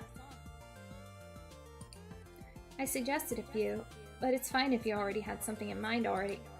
No, it's your tickets, and you've been wanting to come here, so you should choose Shu. The arcade lighting is exactly as bad as can be expected. Thank God I still don't know how to talk to him without turning red, all thanks to my roommate. How can he still be so calm around me? I could have sworn he was flustered to hell and back that day. Up for this one? Shu points to the FPS game next to us, looking at me with a confident smile. Apex? It seems too conveniently named, like a joke Shu would pull off. He's practically beaming with excitement. This, along with all the confidence he's exuding, I can safely assume he must be good at these kinds of games. It's actually really endearing to watch him get so psyched about something. Well, I can't say no to a challenge. Let's do it. Shu laughs at what I said and walks closer to the machine. As we start the game, it dawns on me how hopeless I am at this. Have games evolved so much in the past year? Everything on the screen looks so confusing. My head's spinning. Oh well, too late to back out now. You only live once after all. Ready? Yeah, absolutely. Absolutely not. I'm so bad at this. I sigh after returning to the respawn screen for the umpteenth time. Even my character looks annoyed, though I can't say I blame them. I look over to Shu's screen for a moment to see how he's doing. Maybe his situation is similar to mine. And to no one's surprise, he's doing great. There goes my ego. Wait, no! He's so good! Huh? Phew, that was intense. They really outdid themselves with the enemy AI. I really felt like sweating for a moment there. I don't think I want to delve deeper into how good he actually is. After celebrating to himself for a second and wiping some non-existent sweat off his forehead, Shu looks over to me, curious on how I did. How'd your round go? Well, as you can see... I point to my screen and he follows. His expression is stunted into shock for a moment. I'm absolute trash at this. Oh, come on, it's your first time. It's alright. Nobody's a prodigy. You're already doing okay. He gives me a comforting smile before putting back the gun-shaped controller. Can you teach me then? I saw you doing really great, so... Oh, only if you want to, of course. Sure, why not? Shu comes closer. He corrects my posture, as well as my positioning of, well, everything. I honestly feel like a lost cause, but Shu is being so patient with me. He doesn't even scold me or tell me off given the fact that I'm so spectacularly bad at this. Alright, so I suggest you put your foot over the pedal, so it'll be easier to step on when you need to. Of course, it's not the same for everyone. It's just what works universally. Try it out, see it for yourself. I follow through and put my foot on the pedal. Shu then continues with explaining how the game works and what the things on the screen are. As for the gun, he fixes the gun's position, touching my hands in the process as my breath hitches. I can't even remember when or how we ended up in this proximity, and the fact that he's close enough for me to feel his breath does nothing to help my conundrum. Ah, that's so embarrassing. Let's play around, okay? I'll guide you. Just like that, he hits the start button and we start playing, his hands guiding mine. As we play, I hear murmurs from him. He's pouting? seemingly too focused on guiding me through the game. To the left. Oh, to the right. There. You're there. There, you're here. Oh, Poopy. That's so... You're Poopy. Wait, I'm Poopy? I mean, I know, but... Oh my god, you poopy alien. Oh. He's just talking to himself. Cute. Spawn screen appears, signaling that we've lost. He sighs deeply to himself, grumbling a bit before speaking again. Papega gameplay. Sorry. Shu interrupts his own words, finally noticing how close we are. Ah. He immediately backs away, bowing down as he does so. How does one fold himself to almost 90 degrees? I'm so sorry, I didn't mean to stand so close. It's fine, no worries. The memory of the morning at his place flashes in my mind, causing me to involuntarily flush. It's fine. This is fine. I take a peek at Shu, and from how he covers his face, I guess I'm not the only one thinking of that morning. Eden, look over there at the scoreboard. I look at the screen, and surely enough, it shows the best scores of those who have played the game before. Yeah? Want to try beating the best score? Let's play multiplayer this time. That way it'll be a little easier. And even if we don't win, it'll be good practice for you. That sounds great. I welcome the change of subject eagerly, hoping to simply move on from the moment. Shu grins, picking up the gun on his side of the machine and twirling it with a flourish. It would have looked super cool if his face hadn't been the color of a tomato. Instead, he just looks even more adorable. Oh boy, I'm in way over my head, aren't I? I shake off the intruding thoughts as I select the multiplayer option, and the game begins counting down. 3, 2, 1. It's showtime.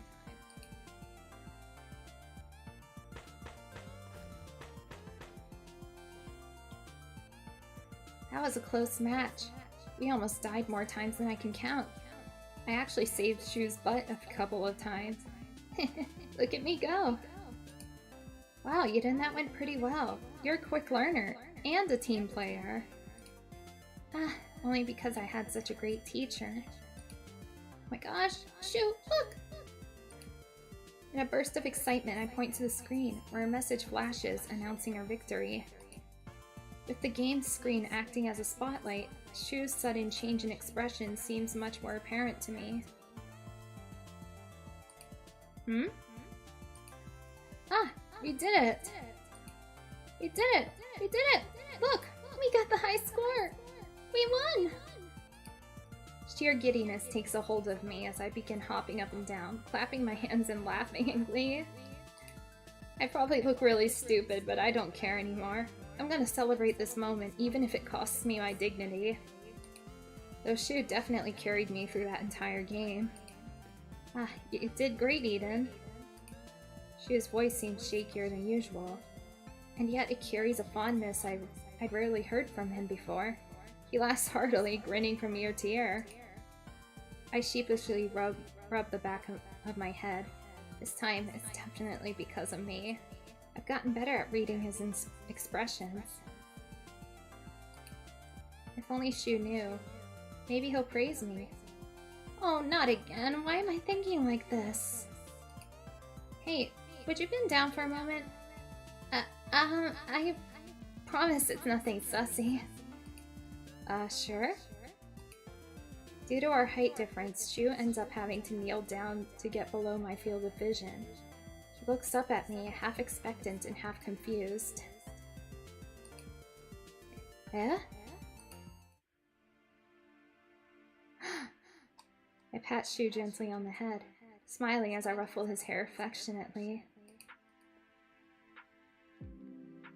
It's like what I've seen in this one manga, where the main character does this to praise someone.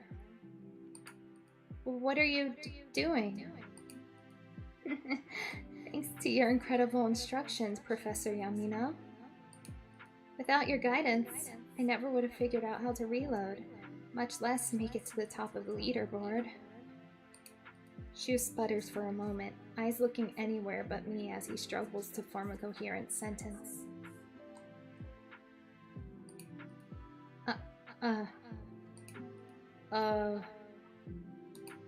Eden? Why this? I read it in a manga once. Don't judge me. I thought it was cute and a good way of showing thankfulness. Even if my plans were clear, I can't help but stutter when I see Shu's face burn an even darker shade of scarlet. When he speaks, his voice is barely audible. Can I please get up now? We're still in public, you know. What if people get the wrong idea? Not like I hate it or anything. Oh, I'm so sorry. I didn't think. I'm so sorry. Tips up into a standing position, nearly tripping and face-planting directly into me. I hold out my hands to brace the impact of his whole body falling onto me. But he manages to catch himself, hastily running his fingers through his slightly mussed-up hair and mumbling incoherently. Is he feeling shy because of what I did? Or was I overstepping? Shu? Hello? You're spacing out. His voice is so light, I can barely hear him. Maybe I really shouldn't have followed what I'd seen in a manga. It's fictional, for God's sake, Eden. Why are you like this? What if I made him uncomfortable? No. Assuming his reaction is genuine, I don't think that's the case. I'm stuck in thought. Shu's cheeks flare with a bright red, one hand still covering his mouth. His eyes flicker back and forth between me in the opposite direction, seemingly still trying to process recent events as well as drafting an appropriate response. Oh my. He's so cute? Keep calm, Eden. Keep calm. Just don't do it again, please. At least not yet. The curve of his pouting lips peeks through the gap between his fingers, puppy dog eyes telling me that there's only so much he can take. His usual calm demeanor feels like a distant memory as I take in the blushing figure in front of me. How can anyone resist that? He's being so cute, so adorable. I would do anything for him in this moment. Of course. Why don't we try that game over there? It looks fun and I think I remember playing it as a kid. Sounds good. We both quickly attempt to forget the embarrassment of what just transpired, drowning our flustered selves in the lights and sounds of the arcade. At least until we feel as though we could look each other in the eyes without our faces exploding in flames all over again. Wow, I haven't had this much fun in ages. Look at all the tickets I won. I proudly display the bundle of tickets in my hand before glancing over at the prize booth. Let's see what I can get with my winnings. I scan over the items behind the counter, searching for something that would serve as a better souvenir than some cheap candy or plastic kazoo. Aw, look at that penguin plushie! It's the cutest thing I've ever seen! Aw, it is adorable. Look at its little beak. I check the tag underneath the penguin. 1,000 tickets. I hope I have enough. 250, 575, 892? Drat. I look up as I feel a tap on my shoulder, eyes widening as Shu holds the coveted plushie out to me. Did he buy it while I was busy counting my tickets? This is for you, Eden. As a souvenir. Oh, Shu, you didn't have to. I know. It's just, you really seem to like it, and well... A soft, genuine smile graces his lips, causing my heart to flutter in my chest. I notice the slight tremble in his hands as he averts his gaze from mine.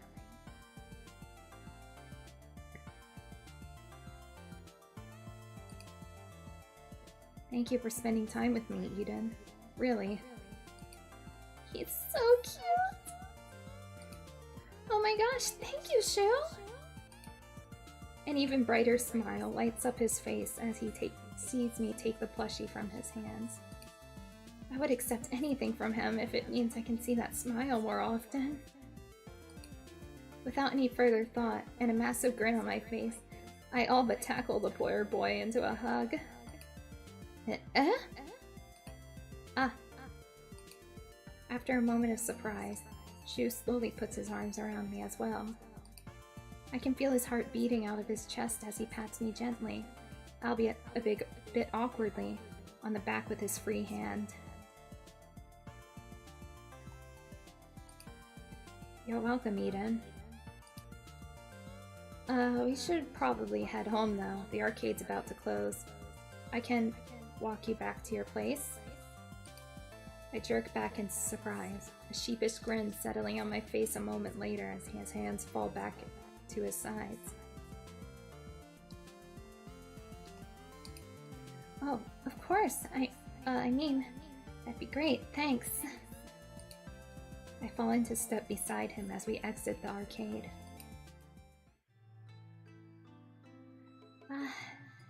The night air feels great after that chaotic fun. It sure does. A momentary silence falls between us as we simply enjoy the night breeze and each other's presence. Hey Eden, what did you enjoy the most? From today, I mean. Well, that's a pretty hard question. Let's see.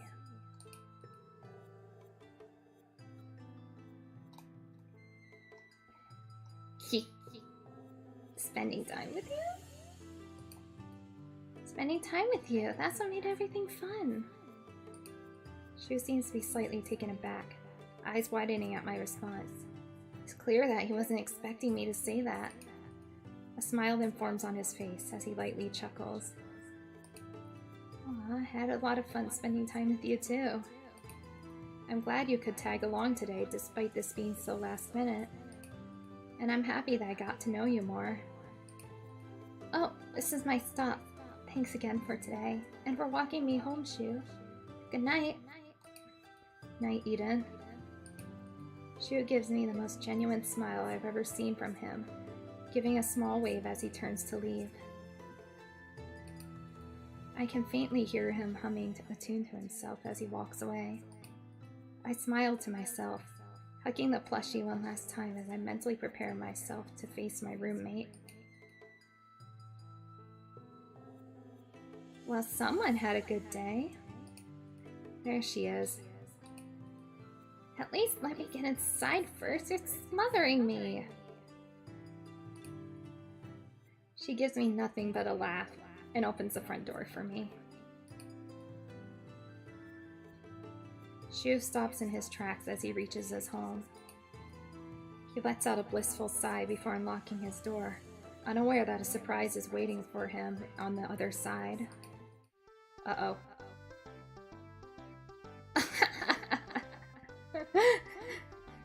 Oh, welcome back, Shu. Shu freezes at the sight of his friend seated on his couch. The familiar aroma of pizza greets his nose, effectively breaking him out of his initial shock.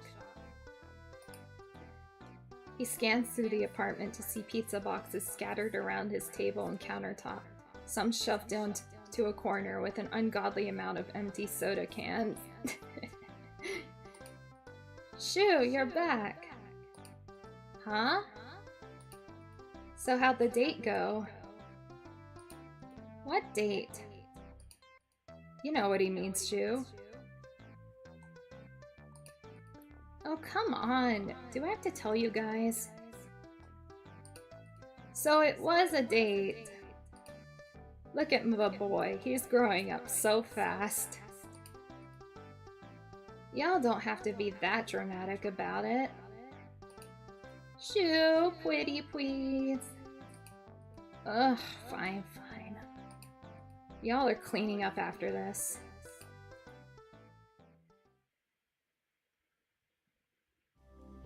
Another day of serving customers is coming to a close.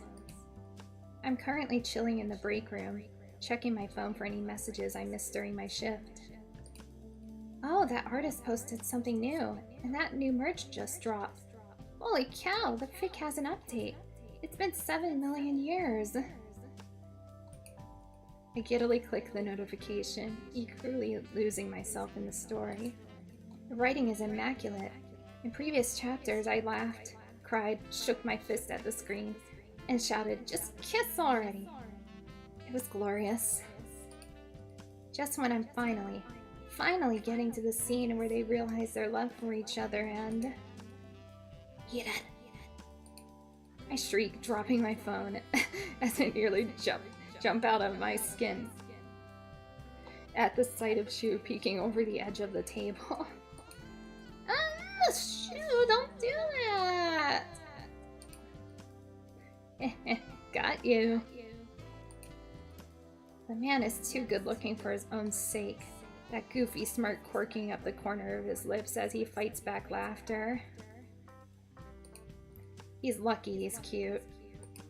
Shu, you know I space out sometimes. Quit doing that! I huff as I pick my phone off the ground, blushing slightly. It's impossible to stay mad at him, especially when his eyes sparkle so brightly with mirth, that stupid dorky grin lighting up his face, shoulders shaking with laughter. Snap out of it, Eden. Anyway, Luca wants to see us outside, like, right now, so we should probably go. I'm glad I caught you before you left. Haha, huh? What did I do? Caught me before I left?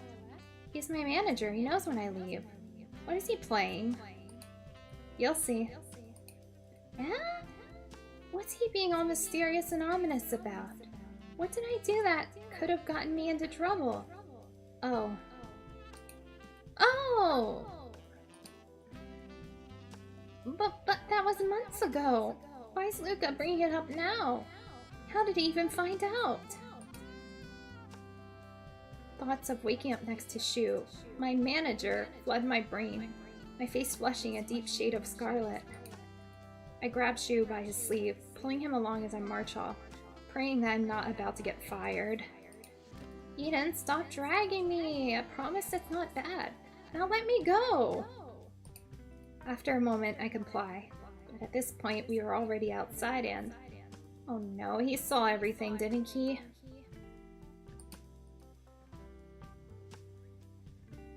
Luca raises an eyebrow at our entrance. Shu clears his throat, dusting himself off lightly before speaking. So, Luca, something you need? Yep, effective immediately. You two are on a mandatory break. A break? Nice, it's been a while since I took some time off. Yeah? What prompted this? All employees are on break for the flower viewing season. What kind of boss would I be if I didn't give my employees some time off to enjoy it? But that's not exactly a holiday. And who's going to run the cabaret if no one is here? Hey! Apparently not having any more care for Shu's arguments, Luca decides that the best course of action is to shove us both out of the doorway.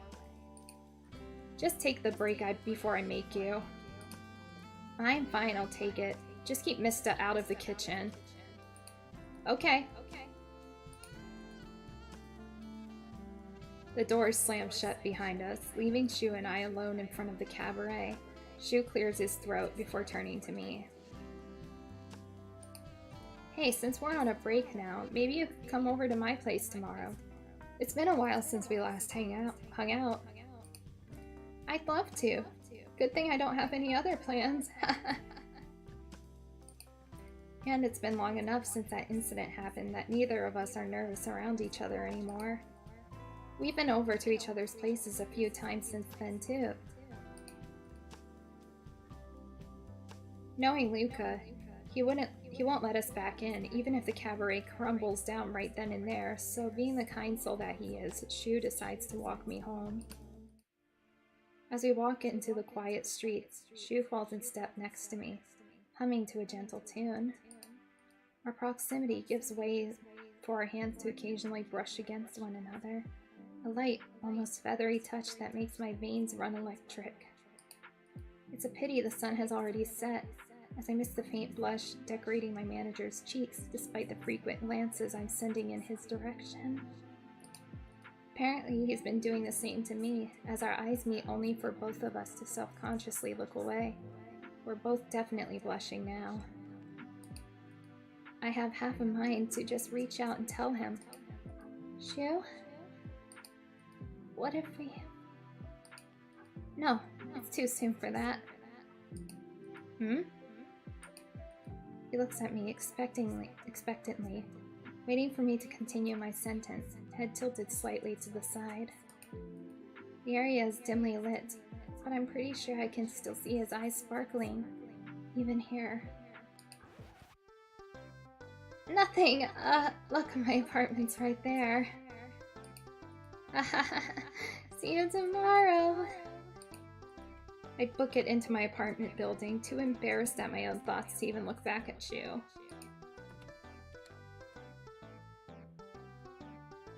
Oh, were you out late with Lover Boy again?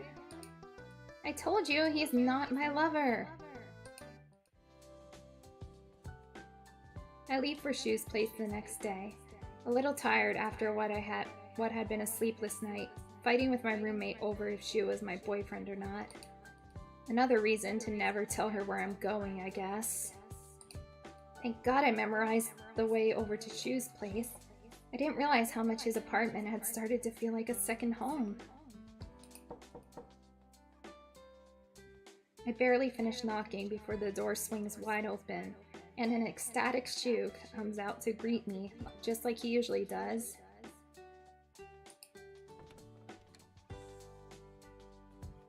Eden, hello!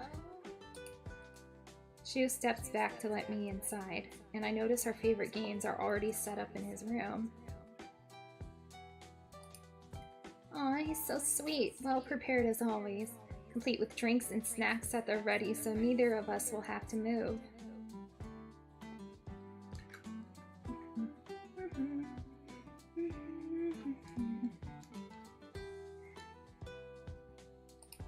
Sometimes I can't tell if he's being polite or if he's just lazy. Oh boy.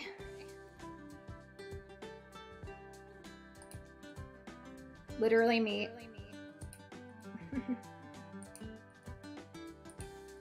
I've got soda, water, and juice, and I even managed to find a bag of those chips you said you liked. They were sold out a while ago, but I got it. Shu proudly holds the bag in the air, beaming with joy, like a child showcasing their drawing of a poorly scribbled deer. It should be illegal to be this adorable. Oh, perfect! I was just having some cravings for that. It's like you read my mind or something. Who knows? Maybe I'm doing just that.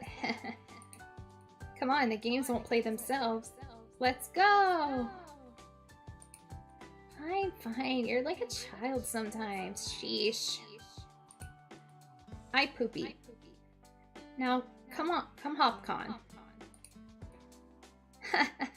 He excitedly walks over to his gaming chair, patting the empty space next to him for me. Listening to his call, I sit down, laughing slightly as he pushes me closer to his desk. This is our routine. Shu lets me sit on his chair while he grabs an extra chair, looking over my shoulder as we play games together. Occasionally, if I get stuck and ask him to, he'll take over for me. Our favorite moments are when he leans closer, his hand guiding mine over the mouse, his other hand clicking away at the keyboard. He'd have a look of total concentration on his face, as he remains blissfully unaware of just how close our faces are. He's gotten better at ignoring distractions, it seems. And sometimes, when that annoying level stretches on for too long, he'll rest his chin on my shoulder, humming in approval as another enemy bites the dust. It's like he's trying to show me how adept he is at playing. But that just makes me want to see him slip up so he'd pout at me. Is that selfish? He doesn't seem to mind when I rest my head against his, neither of our gazes leaving the far too intense boss fight taking place. It's comfortable, warm. There's no pressure to perform. When he loses and turns to me with a sheepish grin, we both laugh it off and start anew, still in close proximity to one another in case I need help again. And when he wins, we both cheer, Shu eagerly applauding my success despite me barely having assisted in taking down that pesky boss. You really saved my butt back there, Shu. That boss was so broken, I still don't know how we managed to beat it. It probably doesn't count as me winning though, since you did all the work. Of course it counts, you were the one holding the mouse, I was just helping you aim a bit. Give me some credit to yourself, okay? You did great. Nuh-uh, you were the one controlling my movement. All I did was shoot. You gotta stop letting me take your credit. Alright, alright. How about we meet in the middle and call it a team effort?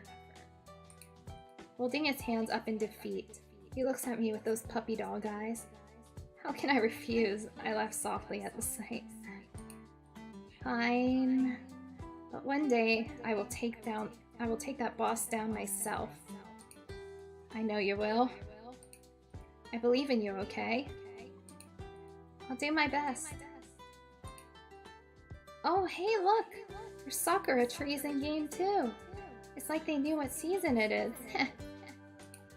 Surely enough, the protagonist of the game we've been playing returns to his hometown, passing through a lovely forest blooming pink. It's beautiful, but I just wish that it could be like that in real life as well. I've always felt like Sakura trees were something that only exists in anime and video games. Maybe because I've never seen any in real life. Wait, what? You've never gone to a Japanese garden during Hanami season? No? Shu looks like I just offended his great ancestors. This is a crime against humanity. A tragedy. Eden, we're changing that today. I know a place.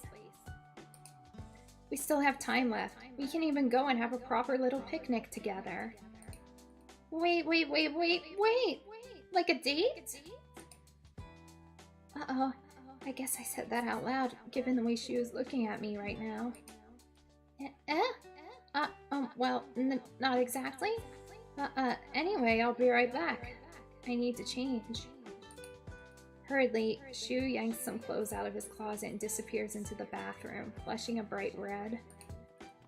Oh no. Guess he feels like he needs to dress up now. Wait a minute! Now I'm going to be the underdressed one. How is that fair?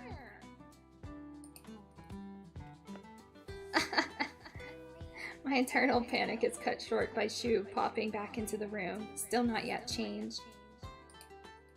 He begins rifling through his closet and dresser, checking his phone as it dings every few seconds, the blush on his cheeks having died down by now. I look over in pure amazement at how a person can multitask so quickly, yet efficiently. But as my gaze follows his figure moving around and about, my eyelids grow heavier and I start to drift off. Oh? Putting down the clothes he had just gathered, Shu lightly chuckles at the fact that she is still the same.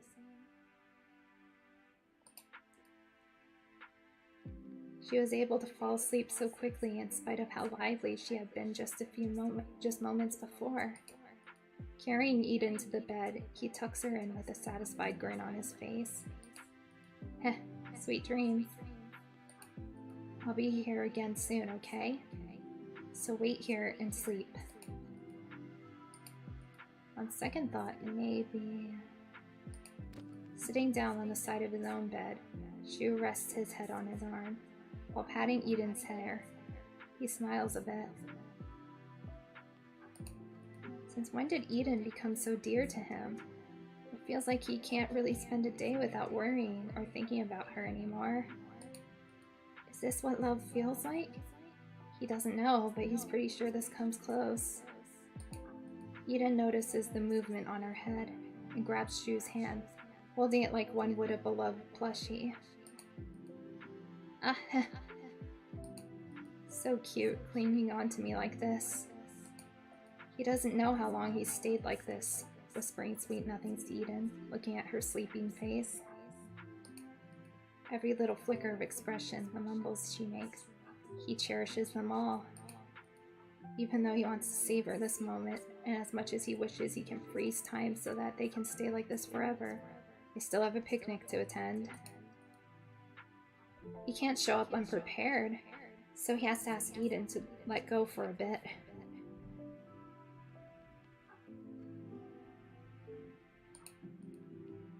I know you'll be lonely, but I gotta change, okay? That means I'm going to need my hand, for now. I'll be back, I swear. Even as Eden is incoherently mumbling in disagreement, she lets go of his hand, however reluctantly. Thank you. He walks around his closet, humming a soft little song to himself. After gathering an assorted armful of clothes, he disappears into the bathroom. Slowly waking up, I whimper slightly while rubbing my eyes. Oh. I fall asleep again? When did I get in bed? So Shu must have carried me, huh? Ah, I wonder why my face is getting so hot. Even if we've done this routine so many times before. I bury my face in my hands. After several minutes of me amusing myself as I toy around with the plushies on Shu's bed, the bathroom door finally opens and Shu steps out in all of his glory. Oh, whoa. How can this man look so effortlessly attractive? The leather jacket, the turtleneck, the view of his biceps. Oh my god, he has to know what he's doing. Eden? Shu shuffles around nervously, seemingly losing confidence in his wardrobe choices. Holy. Now I really feel underdressed. Oh, I can change if you want. No! I mean, you look amazing. Please don't change. Otherwise, I'll never forgive myself for being the reason I can no longer admire this view. Really, you look absolutely incredible. Oh. Shu doesn't seem to know how to take that, and if the way his face flushes is any indication. It probably doesn't help that I'm almost as flustered about this as he is. I mean, come on. I still don't even know if this is a date or not, and with him all dressed up like that. Come on, Eden, don't stare. Shu clears his throat, averting his gaze from mine. So, any thoughts on what to pack for the picnic? Huh? Oh, yeah, we can pack whatever snacks and drinks you have left and get whatever stuff we want more of at the store down the street later. Also, a blanket of sorts for us to sit on would be ideal. Yeah, sounds good. Shu looks through his pantry and fridge for drinks and snacks that he deems appropriate for the season, as well as things that he thinks I'll enjoy. He then rummages through his cabinet to find what looks like a spare blanket. He stuffs it alongside the snacks into a laptop bag decorated with colorful badges of multiple anime-style characters. One seems like an ordinary schoolgirl. Another one seems to be a professor. There's also a girl with a nail stuck through her head, a guy with long dark hair, a girl that looks like a mermaid. I snap out of my thoughts when I hear the noise of the zipper and look up to Shu who slings the bag onto his shoulders and flashes me a smile. So, are you ready to go? Oh, yes. Lead the way. On high and mighty expert in all things, in all matters springtime. As we enter the park, my eyes go wide with awe as I take in the gorgeous shower of flowers around us. It's like I've been transported to a whole other world, one teeming with life and magic. I can swear I hear Shu laughing at how much I look like a kid in a candy store, but I can't be bothered to care when my surroundings look so ethereal. I jump up, snatching a blossom out of the wind. Triumphantly, I turn to my companion, eager to show off my catch as I wave it in front of his eyes. Look, isn't it beautiful? Shu smiles at me, reaching up as he gently brushes some stray flower petals out of my hair. Yeah, it is. How does he say such smooth stuff without turning into a tomato? Is he flirting with me? But as my face flushes red and Shu turns away, I start to doubt his intentions, as my manager seems completely unfazed by the words that just left his mouth. He waves me over, eyes sparkling as he points out an open spot not claimed by a pair of lovey-dovey couples. It has a lovely view of the park and is firmly in the shade of one of the sakura trees. Ah, finally, some shade. I know Ike said this outfit would look good on me, but wearing all black in direct sunlight? Really? Shu takes out the blanket from his bag and hurriedly sets it up, patting the creases, knowing they'll get crumpled again anyways. With a satisfied hum to himself, Shu sits down and looks to where I am, inviting me to sit down as well. I take a seat beside him. He fans himself slightly, relaxing in the shade as the gentle springtime breeze toys with his multicolored hair. As pretty as the cherry blossoms are, something tells me the true beauty of today is sitting right beside me. Ooh, smooth! You know, as sad as I am that I've somehow never seen this before now, I'm glad I got to experience this with you. Of course. I'm glad I got to share this with you, Eden, especially since it's something I have fond memories of.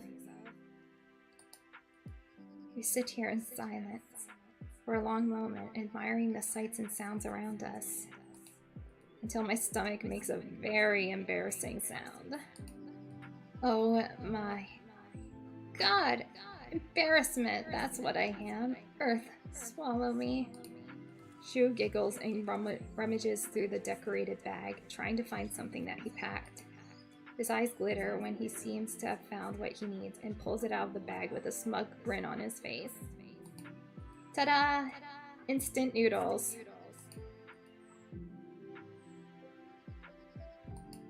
I glance skeptically at Shu, and can see the shine in his eyes flicker as he does his best to seem reassuring. Don't give me that look, you haven't even tried it yet. Trust me, I got this. He tears open the instant noodle packages and adds the seasoning and water into it. He sets one aside and a purple glow emits from his palms, heating the noodles. The smell of smoke and burnt plastic takes over my nostrils, causing me to divert my attention to the source of the smell. Oh no. A panicked look spreads across both our faces as more smoke emits from Shu's hands. He immediately stops heating the package, revealing a pile of charred burnt noodles and fluttering pieces of plastic. Both of us fall silent and stare at the pile of nearly unrecognizable ashes in his hands. Well, it's just the first one. Second time's the charm. I can't possibly mess this one up, can I? He takes the second ruined package and heats it up again. This time a dimmer purple glow sparks from his fingertips. Shu's eyes light up as the water in the noodle package starts to boil. Eden, look, the water is boiling. It's working.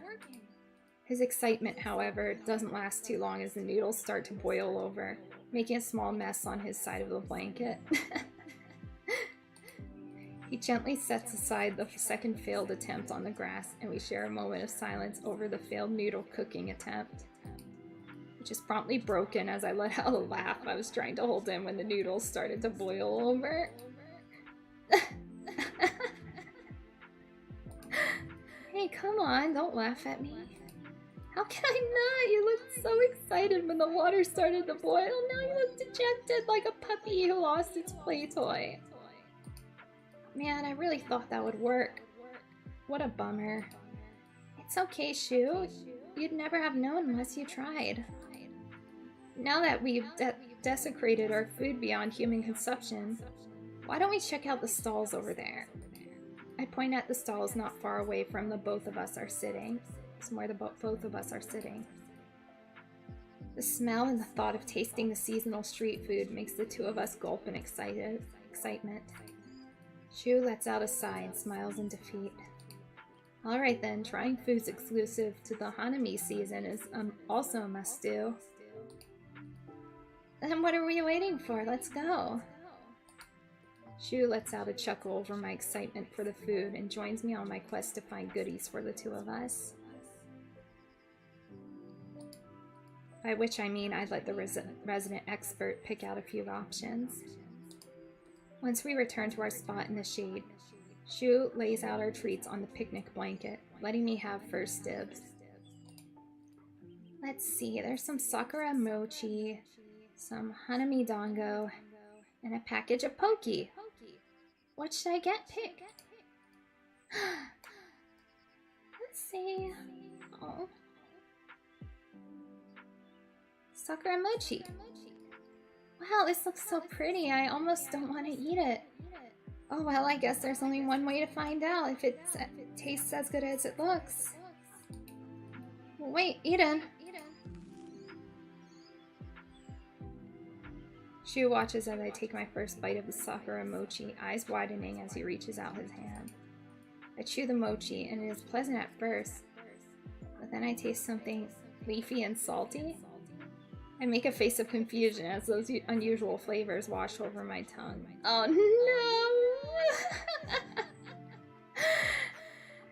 no! Aww.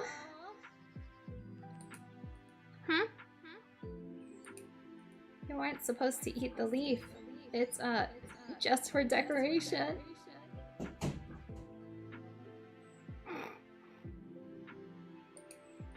Oh. My face flushes pink as the mochi in my hands, as I carefully peel the remains of the leaf from my dessert. Oh wait, I'm not gonna get sick or something, am I? No, the leaves are just salty is all. They keep better like that. Well, that explains a lot. Great, now I feel like an idiot. Idiot girls represent, hello. Aw, don't say that. I should have explained it before handing it to you since you never had one before. Here, take this to wash the salt out. You typically drink green tea with sakura mochi anyway. That sounds good.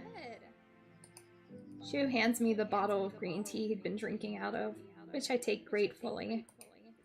If he realizes this is technically an indirect kiss, neither of us mention it, content to let some things pass in silence to spare us both the embarrassment. Especially since we've been so vague about the extent of our relationship. Are we just coworkers? Friends? This feels like something more than that, but I can't bring myself to ruin the moment by asking. So instead, I enjoy my considerably less salty mochi, basking in the glory of nature next to Shu. We sit in the shade of the sakura tree, enjoying our respective treats in between bits of lighthearted conversation. A sigh leaves my lips, satisfied with the food as I admire the area around us for the nth time. I glance down, seeing Shu's hand resting near mine on the ground. Slowly, cautiously, I sneak my hand closer before gently resting my pinky over his, quickly averting my gaze so as not to seem too suspicious. He can easily pull away if it makes him uncomfortable, and I can laugh it off and pretend it was just an accident. That's when I feel a light squeeze on my hand and turn to look at the boy beside me. Huh?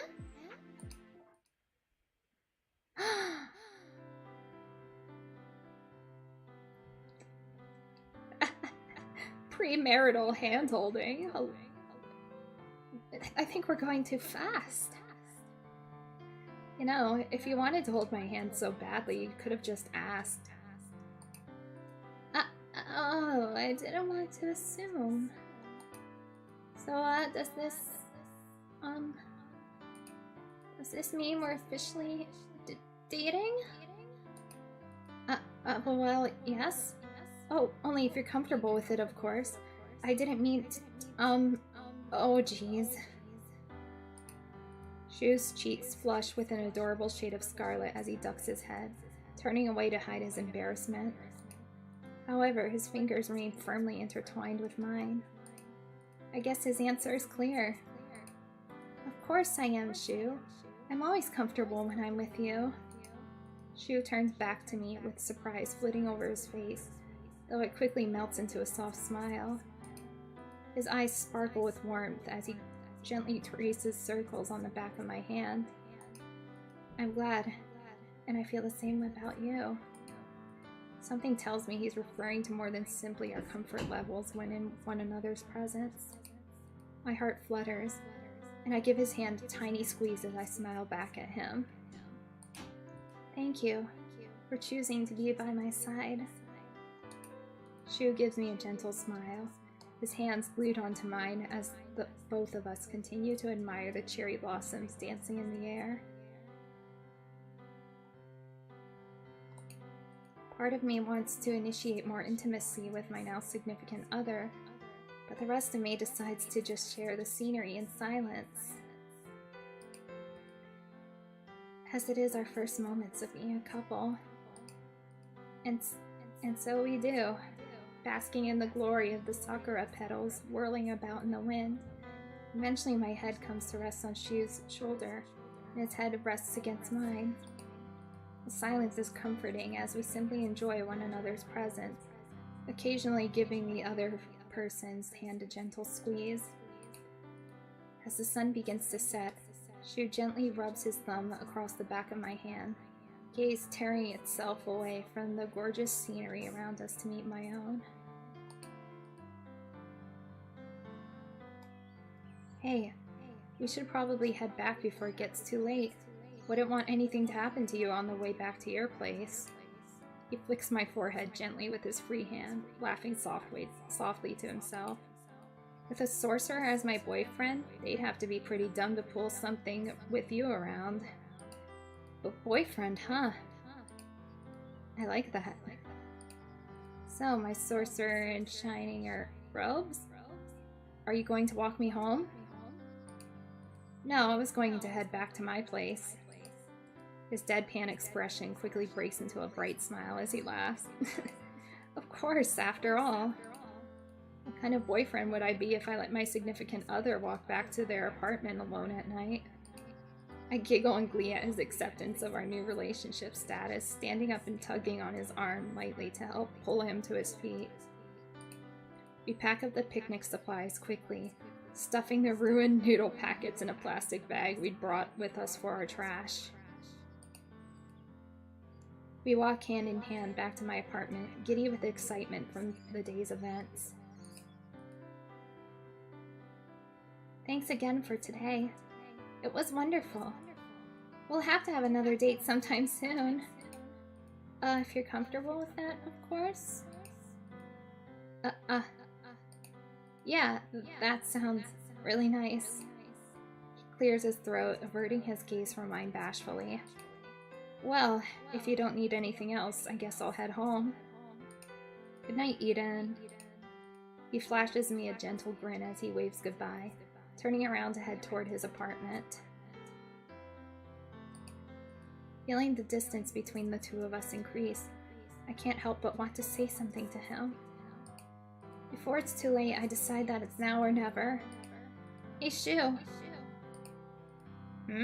Yeah, what's up? My boyfriend turns around, still giving the ever so loving smile that he seems to have only for me. My heart skips a beat. He tilts his head to the side in confusion and lets out a small as he stands there patiently waiting my response.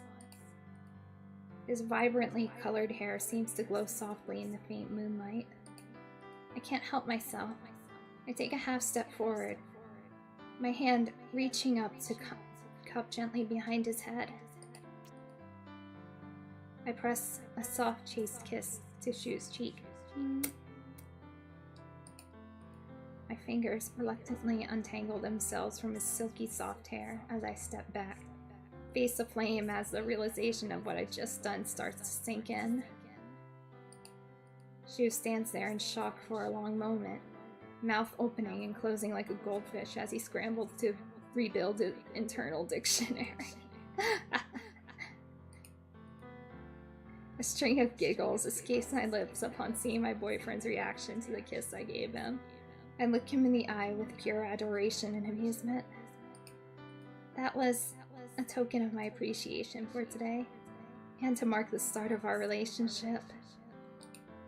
His hand slowly reaches up to his face, fingertips lightly grazing the spot where my lips had touched his skin, and his cheeks immediately flush a deep shade of scarlet. And here I didn't think he could get any more adorable. I drink in the sight of his flustered expression before turning back to my apartment door. Well then, good night, Shu. I hope you reach home safely. I wave to my still rebooting boyfriend, grinning from ear to ear as I enter my apartment. I glance behind me to see him set the picnic basket down, putting both of his hands over his face as he releases a flustered groan. For a brief moment, I'm worried that I've actually truly broken him. Then I catch a glimpse of the tiny smile on his face, half buried behind his hands. It seems like both of us enjoyed that little moment. And both of us are already excited for more to come.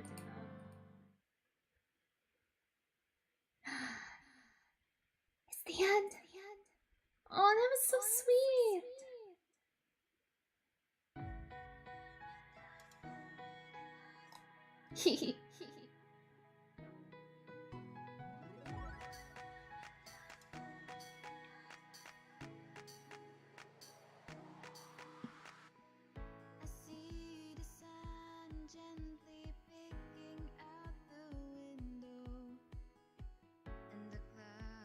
That was really good. I liked that a lot. Okay.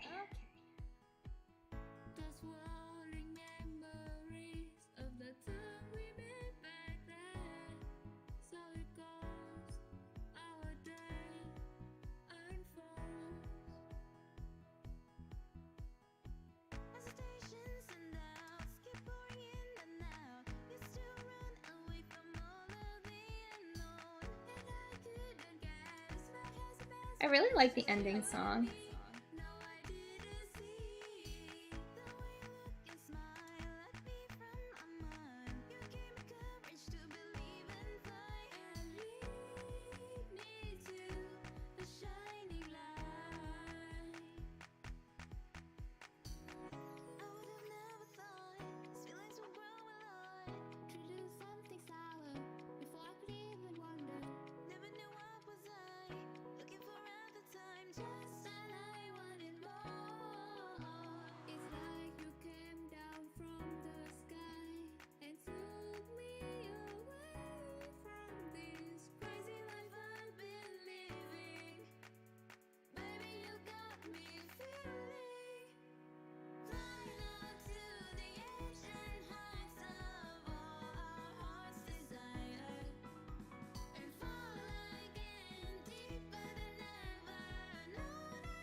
Well then, good night, Shu.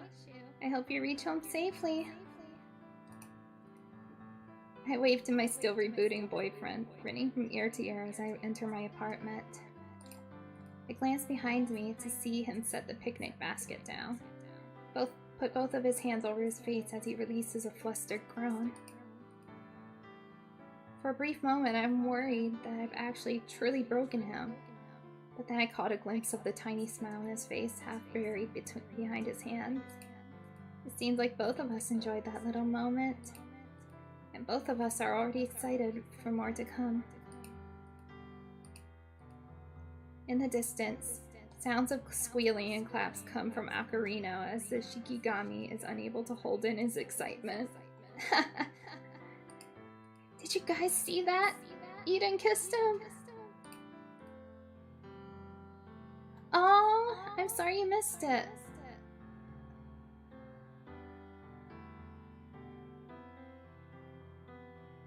Well, I mean, I'll upload the VOD so you can catch what you missed.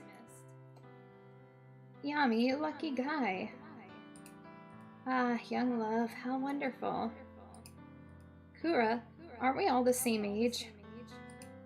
A scoff escapes from Hikarino's lips as he crosses his arms in front of his chest. Oh, come on, Hika. Can't you be happy for Yami for once? Hikarino lets out another scoff, turning his head away. However, he can barely stop the corners of his lips from curving up. As long as that guy is happy with her. I suppose that's nice once in a while. Yeah, I was.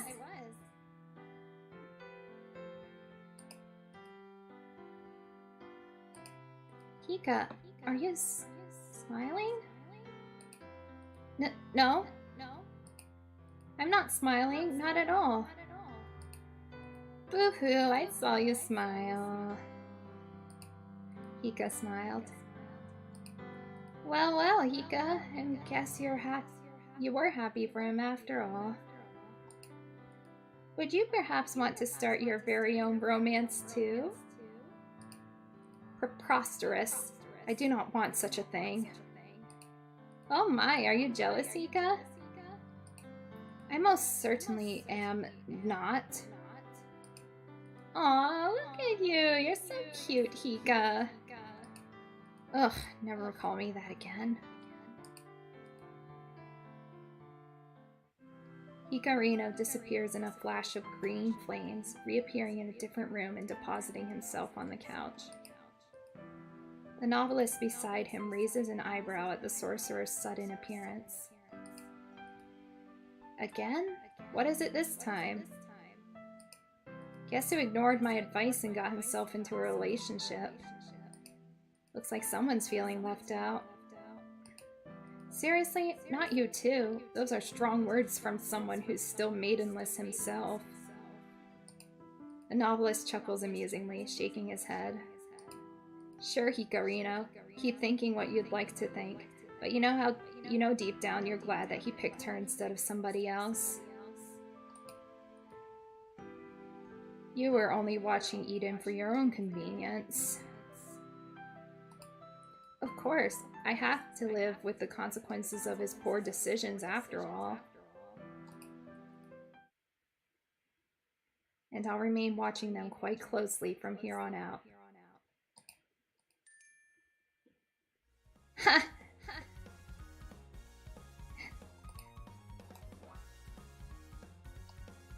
Yes, that was great. Yes, I got Shu's hope ending.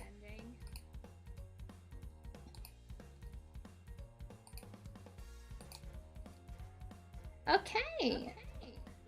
So next week will be Aiki's route. Yes, that was a lot of fun. Oh wow, look at all the sprites.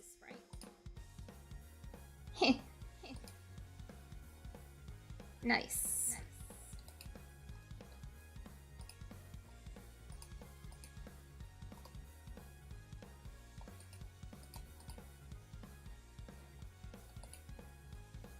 I feel like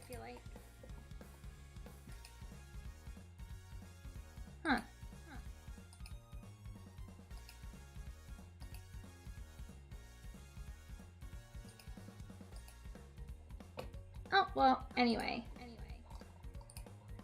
Yeah, I feel like... Okay, so, like, Luca's route was just, like, having fun with him, you know, like, getting to know him more, and the whole tension of him being a mob boss and your roommate, like, not supporting your relationship. And shoot, it was like, okay, like, what are we? Are we a boyfriend? And, like, are we, like, together? Are we just friends? That seemed to be the central conflict, is having trouble defining a relationship. And this is really interesting. I like how Shu's ending kind of connected with Ike's lore a bit. So we'll play Ike's route next, followed by Mista, and then, you know, Vox. So yeah, it was a lot of fun. I'll be staying tuned for any more updates. And I'm just having a good time playing this game. So I think I'll call it a night. And I will see you all for the next one. Bye!